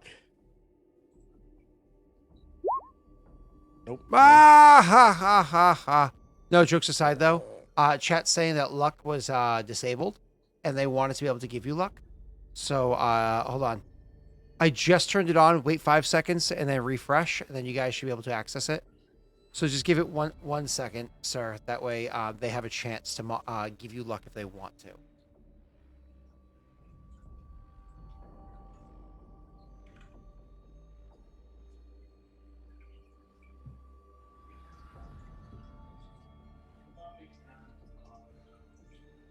I'm gonna winnies this though as well. Of course you are. Yeah. You need the money like really, really bad, and you're not too worried about your events. All right, so you've been given some luck. Let me just bloop it. Mm-hmm. All right, you can go ahead and click the luck die, whatever you'd like. 3. Nice. Thank you for the luck. Xylamos, you did earlier. They started with 0. You gave them 2, and then they used them. All right, so that's a +3. You remember you get nothing for bonus BP, and your kingdom doesn't produce BP. Oh, your building expenses is 19. Luck, That's crazy. With the luck, do I put the +5 for the winnies in there as well? Yes. So, make it So it'd be +8. Yeah. Yep. All right. Please do well. I need all the monies. I really hope you roll well. Huge. Oh, yes. Oh my God, that's amazing. I can get some armies next turn. Oh, that was a big boy roll. I'm so happy for you. And think about the army you're making. I appreciate it. The army that you're making, what's the ACR of it? So, ACR 7. Wait, then how much BP did he spend on that? Didn't he only have 14. You spent 14 on it, so you still had 17 in the bank when you did it? Yeah, because Urzog pays 3. Gotcha. I understood. Completely understand. Makes sense. Cool. So poor Urzog, he's spending money on getting nothing. So that's sweet. So you have 42 in the bank, so you're gonna have 35 left over after trying to do that one army. But you might even do more than one army at once. So that's cool. That's Cool, the cool, cool. plan. Hopefully it works. Cool. All right. All right. After that is going to be, let me just confirm. You click now. It's the event phase. Oh boy, the event phase. We don't have time this session to do all of the events. So before we go opening the box to new events, why don't we start finishing up some of the old events first? Yep.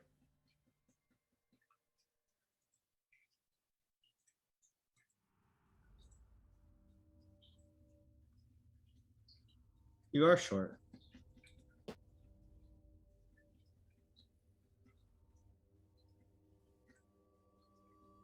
So funny.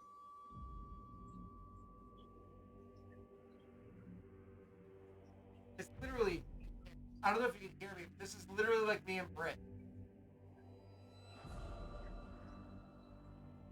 Like, it's so funny. My wife is literally that short compared to me. It's so funny. Like, Nice. so funny. It's one of those things you always forget about it. And so like sometimes you just stop and you're like, wow. Anyways, so one day Rory will wear the armor and beat you up. So it's really funny. It's actually like super tapered in. So it's like crazy thin.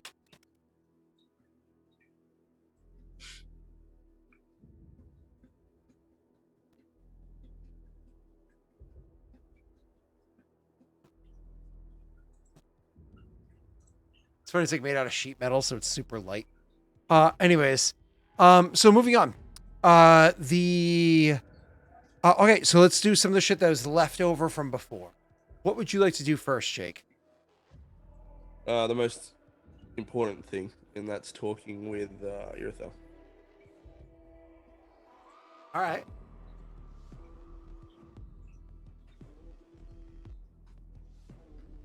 Go at it, baby. All right. I'll meet with Irithel alone. Okay. Send for him, obviously, so when he gets there, I'll say, Irithel, how have you been since we last spoke?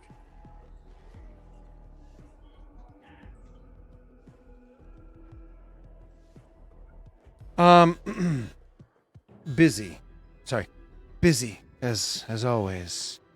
There's always much to do in our kingdom, isn't there? There is. And what have you been focused on this time?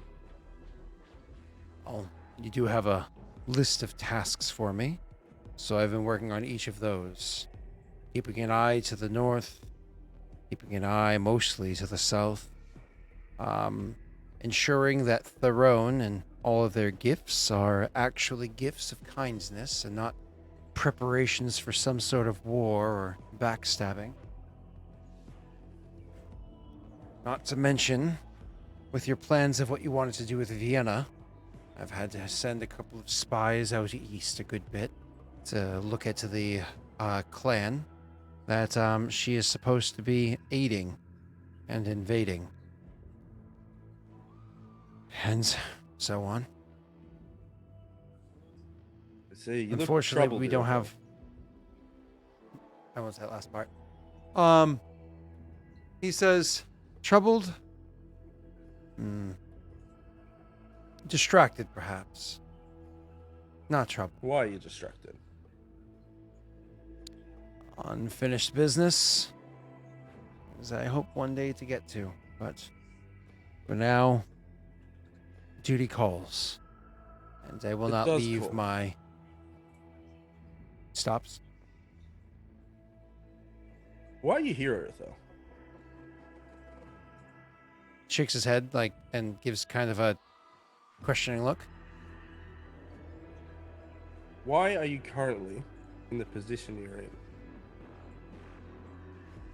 I believe I was appointed in this position, wasn't I? And who appointed you? This is your clan, Warlord. I did appoint you. You got here, or were sent, rather, for perceived failings. And ever since you've been here, you've done mostly nothing but bring the clan worth and respect. And you've helped on a failing that we had in Densha. You see, we needed somebody with that northern mindset, from where you're from. You're from the north, but now you reside in the south. So let me ask you this. Why do you reside in the south? Give me half a second. I want to open his sheet. I know his story, but I want to see his stats so I can play him correctly.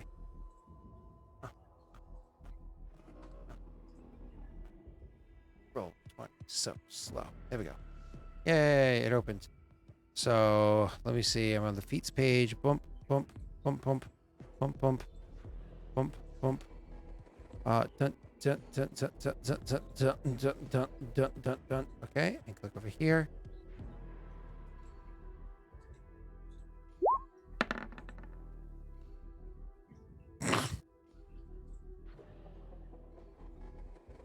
Remind me, do natty ones matter in this? Wow, I've rolled a lot of natty ones this session. Do natty ones matter? Yes. So I even fell with down a staircase, 20, remember? even with a 25 sense motive, even with a 25, he can't see where you're going with this. Every dog has their day, and Varix is a barking. All right. He says,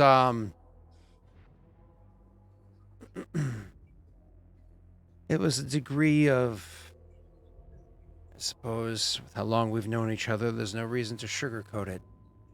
There's a degree of exile that was placed upon me for dishonor that I brought my family. You dishonored your family and they kicked you to the south. I know they laugh at us here. So, to think that they sent you here, somewhere they probably despise, they must think a lot of you, Irithel. No. No. It was a punishment. My family wasn't exactly the ones that sent me here. I was a dishonor, but they weren't the ones that punished me. It was another family that did. I don't know if you care Northern to hear all the politics, then. details. In a way, yes, though a bit more personal. Tell me, Irithel.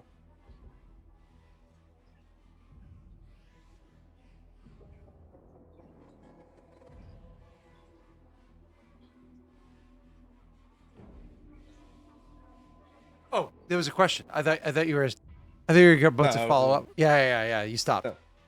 Yep. He says, "Oh, Warlord, to give you the quick version, I found myself interested in someone beyond my birth. I'm from the north, but even amongst the more noble families, more noble clans of the northern clans. Because remember, there is not one, smaller divisions therein. Mine is low on the totem. And the one that I found myself attempting to court is from a very different position.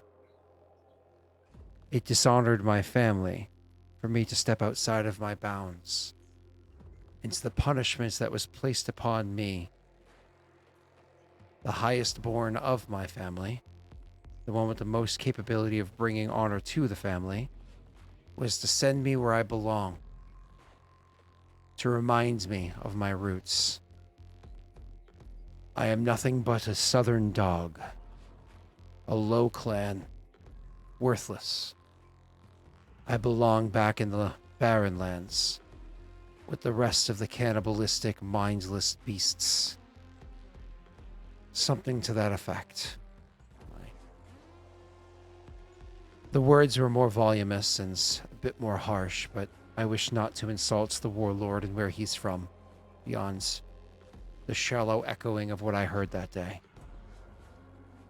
And so here I came, appointed to be on the council of Warlord Daelric, and you gave me this appointment to prove that You earned I am this at least appointment. worthy of the dogs. He nods. Or he wouldn't even say dogs, he'd say pigs, right? The boars. He would say boars, not dogs. Boars, right? Makes more sense. Mm-hmm. Well, Irithel, here you may see who you want. There is no stature that applies. If the other wants to see you, then there is no limitations. Also, I think in the north they forget the strength of the barren lands, the strength of the corrupt that come from there. What you have done is been kicked out from your Dalish towers of the northern lands, and you've found something real. Now tell me, you have an opinion on the deal I made with the Red Mongrel? Warlord, with all due respect, I think you're discrediting exactly how real the northern clans are. And furthermore, sure, it may be a custom or law or what have you to pursue whomever you're interested in the southern clans, but that's not where my heart not where my heart belongs. There is only one. So the point is moot. No, I understand that. I was making a point of the fact that we do not share the same politics there. You know, we Think are of it different this in way. many ways. Think of it We this way, are Warlord. not restricted so much. So. He wouldn't have interrupted you. He'd wait till you were done. He would nod and he'd say, think of it this way, Warlord. In the Barren Lands, when you have respect for your enemy, you show your respect by consuming them, by taking their blood into your own. In the North, that's no longer a tradition as we know. Instead, when you respect another, you mix your families. You mix your blood a different way. Same concept, slightly different method. I think the Understand. Warlord can find both of those to be enjoyable. Yes. But Irithel, it seems that it's more so, which is ironic coming from me, Yo, that I'm Joey. a special case. What you're born into. If you're born part of one of their noble families, you're above everything else. And no matter how good you are or how much you prove your worth, you'll never live up to that standard. Whereas Irithel, look at what I want to say, look at what you have done here. We wouldn't be thriving. Look at how much we've expanded with relatively little inconvenience. And a lot of that has been because of you watching our back, watching our front. You're worthy, Griffithel. You have worth. And we here can see that. However, it still seems as though a little part of you still yearns for the North. And don't get me wrong, you were born there, you have an affinity for it. He shakes his head and actually interrupts you for the first time, I think, ever. And he says, Warlord, my heart is in the North. And there's nothing I can do. No way I can feel differently as long as my heart is there. See, so if your heart were to be born down south,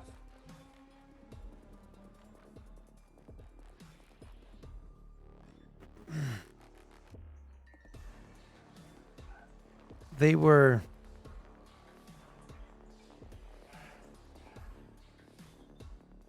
If they were born in the South, I don't think that would be as much of an interest to me as they are.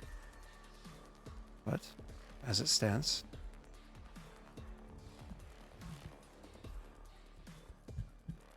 so if your heart were to be brought down south. Oh, you said brought. I said born. My apologies. Yeah. Oh, you said... Oh, my apologies. I misheard you. So, like, going back half a tick, he wouldn't have said that. He would say... It would have to be... He looks at you like a... It takes him a moment. And then he has a kind of keen look in his eye. And he says... Such a thing could only transpire if it was done so willingly. By choice. Fully knowing... what's going on. I find that highly unlikely. Says, kind of shaking his head. Let me ask you, how did they feel about you? You were courting them, were they receptive? I had every reason to believe that the feeling was mutual, but again, stations. And what has happened in the time since? Have they been married off? Roll a sense motive. There's no. If he has to bluff, I might have a chance. Oh, Depending on what his bluff is. he does have to bluff. So you roll and I'll roll. Do you want me to roll first? You roll first, because I don't have a sense of motive. Oh! I rolled so low. I rolled a natty 1, then a natty 2. This is terrible. 50-50 here. Oh! You see, you can peer into his mind. Holy shit! How did I roll a natty 1, natty 2? And you're like, motherfucker, 20 again. All right. So, anyways, he says to you the words, Warlord, I certainly don't keep tabs. I don't watch after them to make sure what they're doing. You keep tabs. I know you do. Not only do you, you're pretty sure that like has been the whole time and probably knows every fucking detail. like you know, literally one of his abilities is what is it? Friends in low places. Everybody has friends in high places, but he has the unique ability, friends in low places. His shitty friends from back north that can help him out. So. Yeah. So I not only did I say that, I say and if I was a betting man, which I am, you never stopped.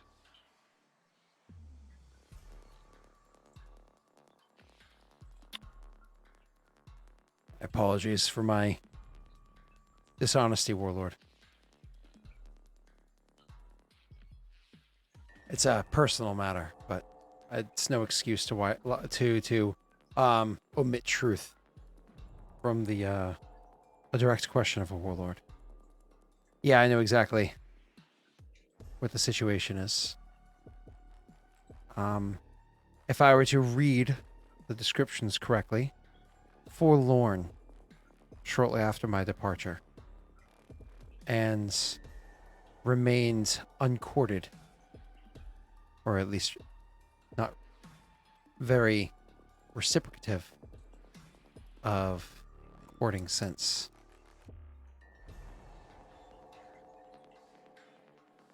For whatever that might mean. Bodes well for you. I would say. One could hope. Seems that not only was she receptive, but now it seems that she never moved past it. Well, interesting. Tell me, what station is this person?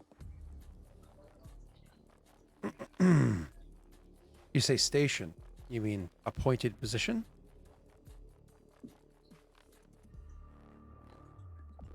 However that works. However, whatever reason you were not... Shakes his head and says, when you're of one of the highest ruling clans, you do not necessarily have to earn your way, your right, your keep, He's your one of name, the your three. honor. Yeah, they are direct lineage to the... Fuck, what's that title? Joey, help me out here. The crown. The Kroga? The Kroga, thank you. What is it? Direct lineage to the Kroga. I see. All that does is complicates it a little more. Well, Irithel, I think we can start seeing what can be done to bring them southward. Deals can always be made. That's it, Kruga. That's right. Not Kroga, Kruga. Continue, go ahead.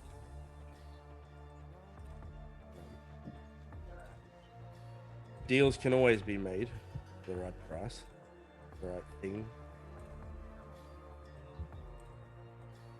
I know you have a lot on your plate, but I don't think it's a stretch to start inquiring.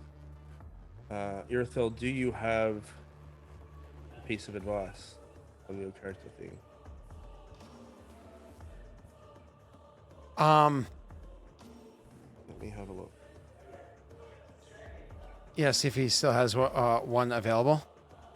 Yep, just checking.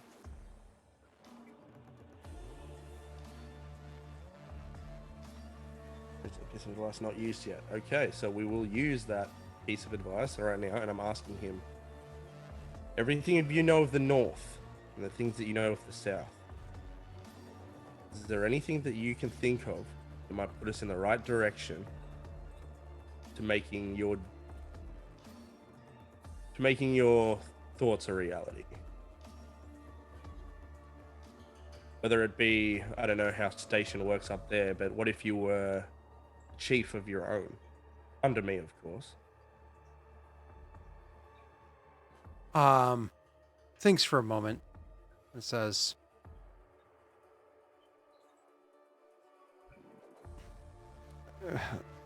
it's walking down the fantastical path. He means fantastical, not meaning positive, but being like fantasy. The fantastical path of it being a chieftain in my own right.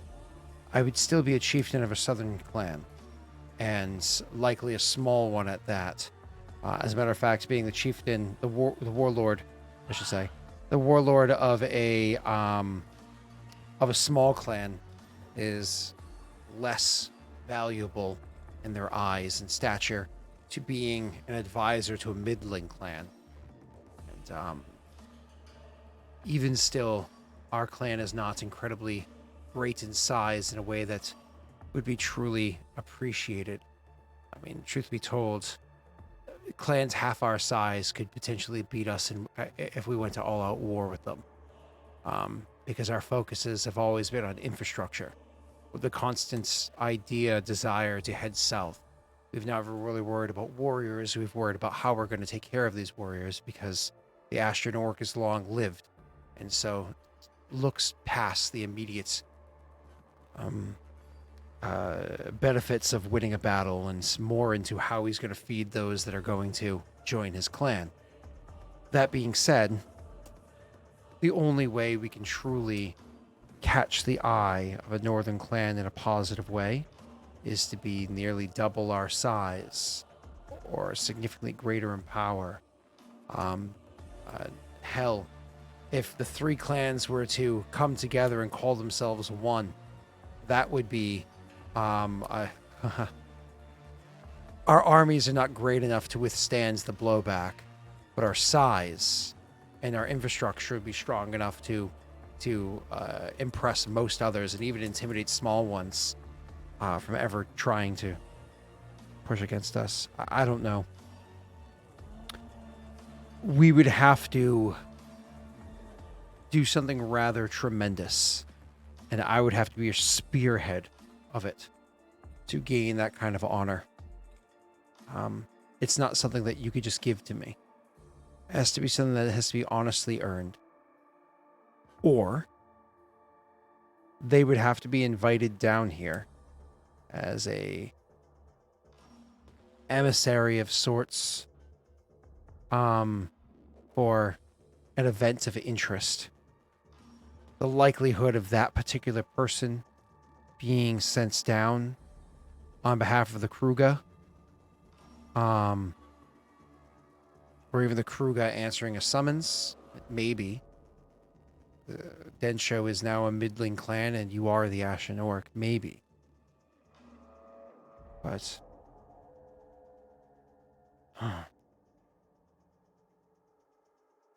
there's rumblings, aren't there? There are rumblings happening in the south. We've talked about this, but we haven't gone in depth recently, Warlord. The rumor is the Great Khan is rising.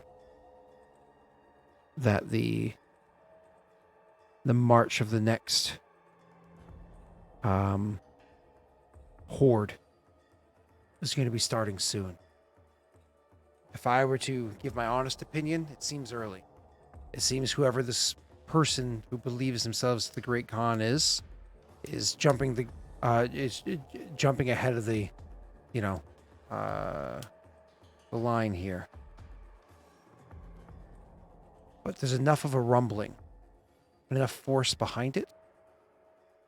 Perhaps the defeating of the Great Khan, or at least a self-titled one, that could potentially get their attention. But that's not just attacking a couple of the other tribes that are down there. That is asking to Taking the intentionally head off the snake, so to speak. What if you were to mastermind the way in which brought about his demise, this one that calls himself the Great Khan? What if through battle, because we will have to engage them, what if there was a way of bringing us within getting, this is your thing, Erithel, getting collaborators or something to bring me and him together in combat? Gamble at all. Shakes his head. No. That's not what I would do if I were you, Warlord. It took me a few moments to think of what I was trying to say. But if you truly want to get their attention, this Great Khan is a pretender. He's not truly the Great Khan. You and I both know that the Horde is not together yet. Maybe one day he will be the Great Khan. But he's not yet. We don't want to have you fight him and kill him. We could do something so much greater. I'm sorry, I've just thought of this. Instead of having the Ashen Orc do what the Ashen Orc does, which is to march into the Barren Lands or wherever he marches, and to utterly obliterate every foe that stands before him, the Ashen Orc has risen above such things and now leads. There is somebody else that wants the Great Khan's blood all over her hands, and currently has loyalty to you, Warlord. Perhaps completing the task of winning over her trust and sending her in to kill the Great Khan. And then she allies herself with you. That instead of just having you kill the Great Khan, you have the Great Khan. I see. No, Irithel, I thought thought along the same lines when we originally brought her in. You can see all these pieces are moving. Her mother with the making the deals with Naren for the Kushibashi. yeah, what's the Kametori. Kametori. Yeah, that's right. With the Kametori.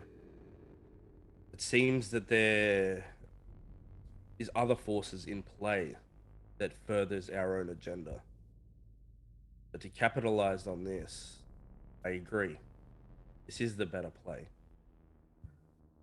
The upcoming mission we have for Vienna, leading these small groups of soldiers into hampering Zin Quinn, finding out what we can about this, I would dare not say war, but battle they seem to have with the other clan. It's gonna, if she succeeds, it's gonna bring her confidence up. And if we do make an ally out of her, we can do what you suggest and more. I've been trying to mentor her a little bit because she's like me when I was younger. However, I've spent much time around, especially in Kijinksi.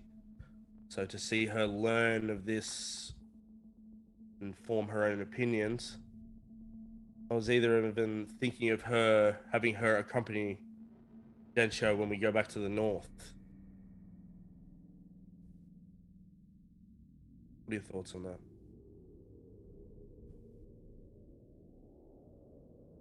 She's a savage.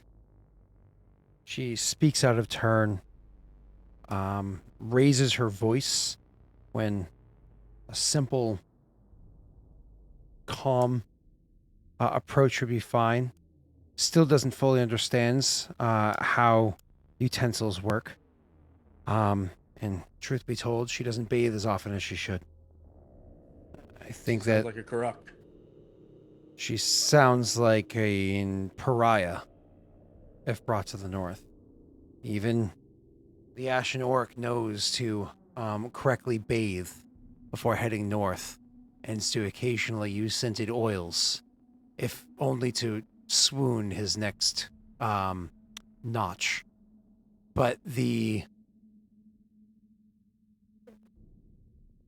something that could work, but she would require a considerable amount of training to come off as a Karak without being a pariah. You know what I mean? They need to have a taste. They don't need to understand what is properly there. Just a thin veneer to distract them, hide them from the true savagery that exists beneath there. I mean, for Christ, not Christ, he says, in the name of Vroga, she walks around with a giant club and crushes people's heads with it. Eric's laughs. There are very few things that emit such blood splatter as crushing a skull. She told a story of one time knocking a head clean off, like she was doing some sort of sporting event. That is a good idea, though. What if we, we're planning on building a coliseum. What if we made that one of the games? He face palms. But anyway, back to what we were saying. So if she does come Oh back my successful- God, if we do that, because golf was invented by the Scottish, we just make giants have Scottish accents. And then we just be like, you line You're up Karak insulting like all Scottish tees. people. Like, what'd you say? Yeah, you're insulting all Scottish people right now. I'm insulting the Scottish people because they invented golf? No, you're comparing them to giants. Well, that's a compliment considering they're not exactly known for being tall.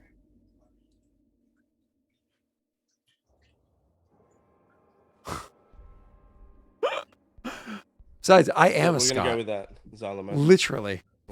It's what we're doing. We're inventing it. It's actually, should it's she be cricket. successful? It's actually cricket. Where was I that? used to play cricket. That doesn't surprise me. I said I wasn't very good at it. I didn't like it. That You doesn't know when you surprise get me either. like you're younger and you get like your parents kind of push you into sport. Yeah. See? Soccer was my thing, and I was good at football. But cricket, nah, just didn't work. I mean, it's sorry. Cricket's one of those games that people are just fanatics. Like football fans, like your football fans are fanatics. Cricket fans are just insane. And the fact that the game can go on for like 8 days, fuck that.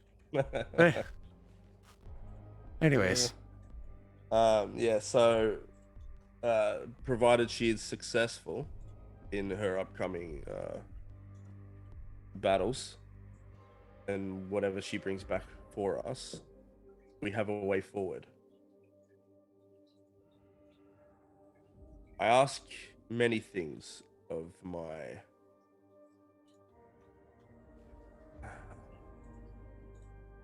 tribe, Eartha. But the most important is loyalty. And loyalty is rewarded. I want you to know that we have a path. And I want you to help bring it to fruition.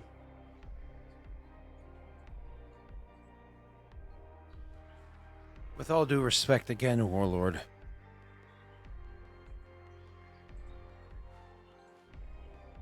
he's a traitor. He has no honor. He has no clan, no lands, no claim, and to openly attacks anybody he deems an enemy without following any protocol, any of the rules of war. That's not how Kajinksi does it. It's not. But in the end, the strong wins. If he's able to pull it off, he's able to pull it off. If he doesn't, he'll die trying. What we need to worry about is Densho. And everyone in Densho. You say, in the end, the strong wins. But by Kajinksi law, both sides need to know that there is going to be a battle coming prior to there being a battle, so that the warriors on either side can prove their worth. If your approach is simply to attack like a rabid animal without any semblance of forewarning, is that really strength?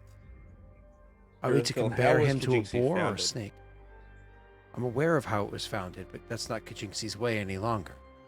It wasn't the Daelish way either. Nods.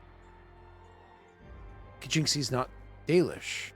There are, to speak to your insinuations, many similarities, but it is not Dalish.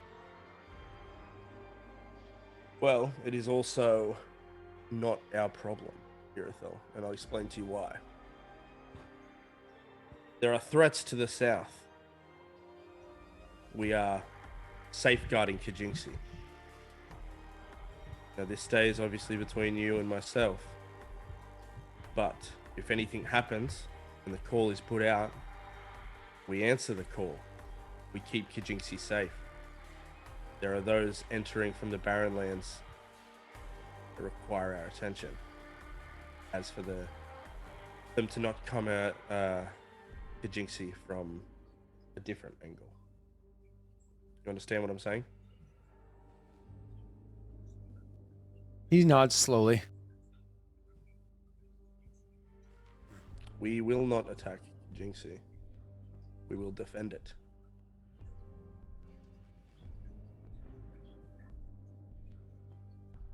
Nods again. Rex just gives him like a hard stare. Like he's laid everything out. They've got a plan moving forward, and Irithel has his directive. Unless there's anything else you'd like to say, he's dismissed. Okay.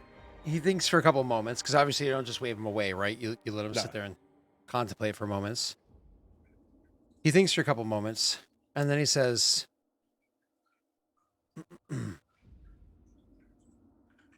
Yembol. What was that? Yembol. Yembol, that's their name. If you happen to go up to the northern clans for any reasons in the near future, Yembol is their name. Perhaps you can... I've had zero contact. I'm no fool. But word from a warlord, well, that's beyond my ability to control. That's not from me. I understand. Bull. Well, committed to memory. Nods and says,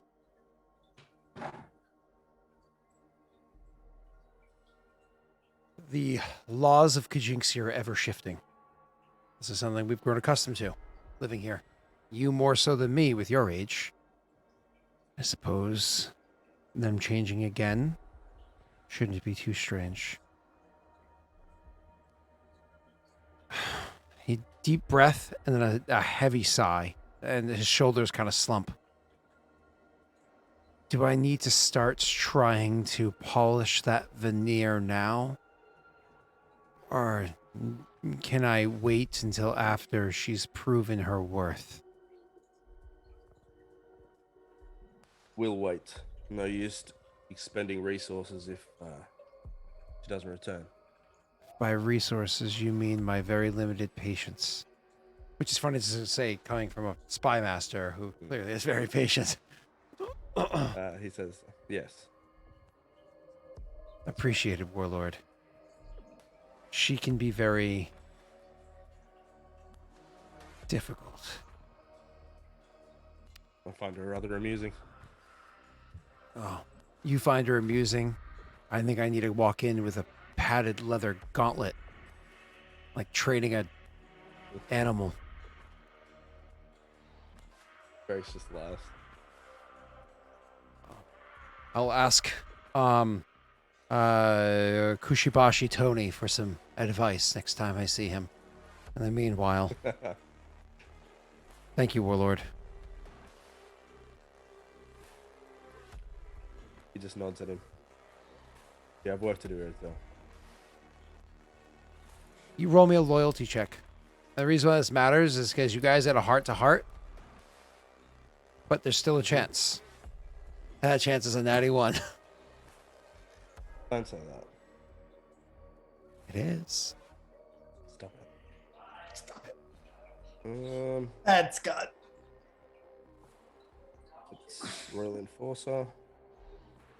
We rolled a 1 and a 2 and a 20. It's going to be something in between those. See, look at it is that. in You're between. good. Like, there's no way it was going to be one of those 3 numbers again. So anyways, you, yeah, you're good. You're good. You got him hook, line, and sinker. I'll commit it to memory. Joey's notes is what you meant to say there, Xylamos. Okay. Well, that was an important one to get out of the way, and that was only one. And that wasn't even an event. That was just shoring up the last event. But we're at the tail end of the session here, aren't we, boys? Mm-hmm. Anything we care to say or do before we start saying goodbye? I don't think we have anything we can do within a couple of minutes. So. I roll HP. Ah, yes. Roll HP. That's awesome. That's really important because people might want to use aid to give you a reroll. That's actually really good. Oh, Jake, you also got a level 5 hype train today. Ooh. Been lucky today.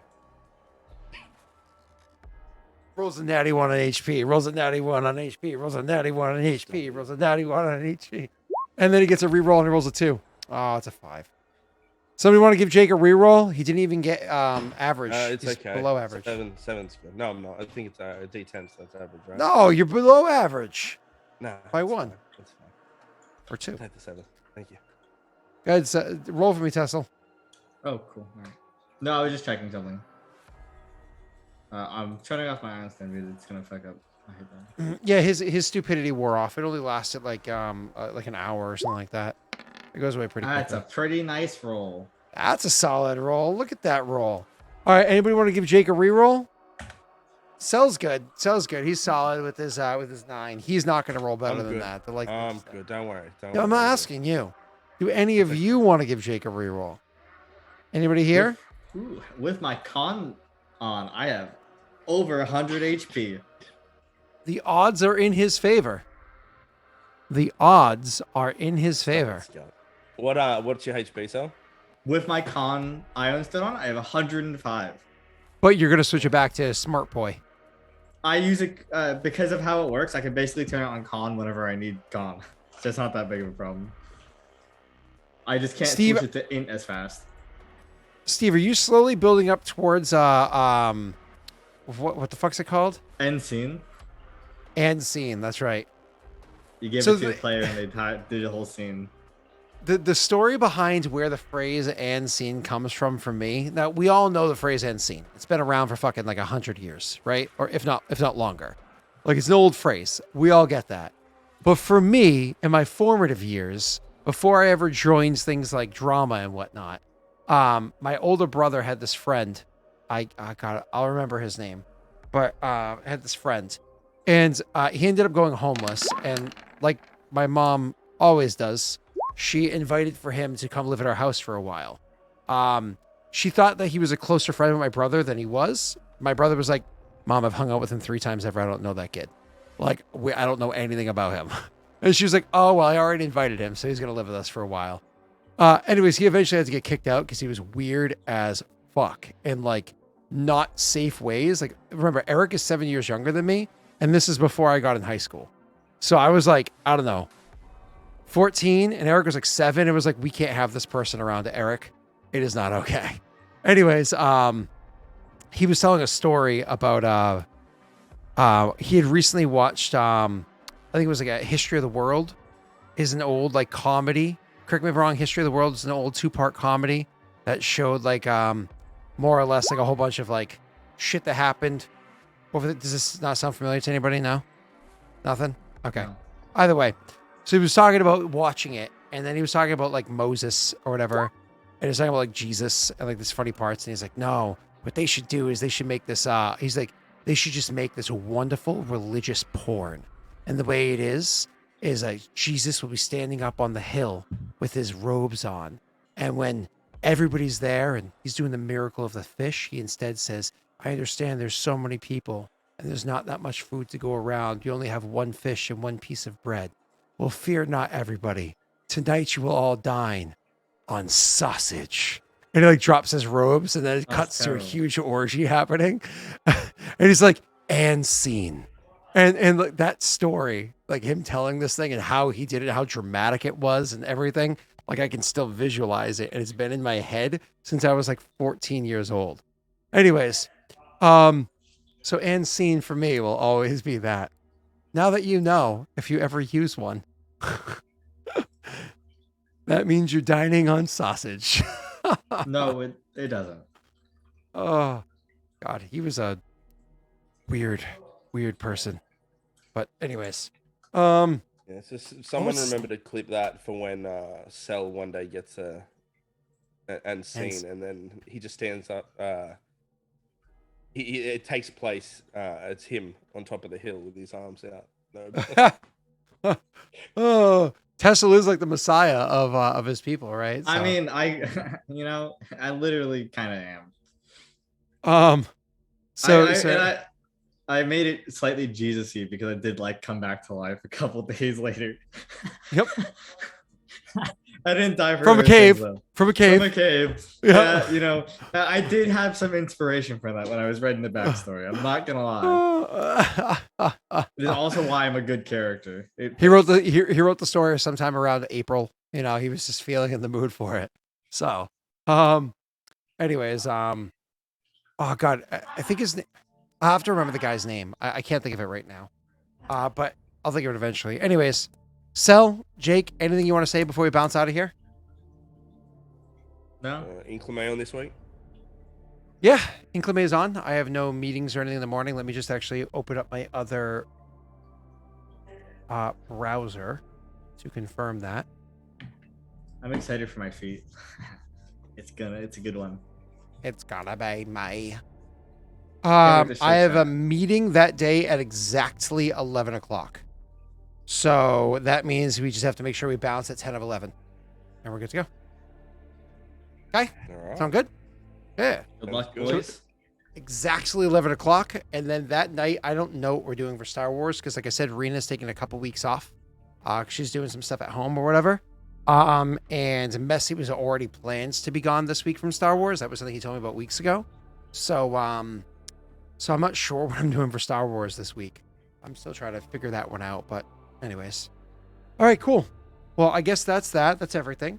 Let's get the fuck out of here. Bye, everybody. Let's find somebody to raid.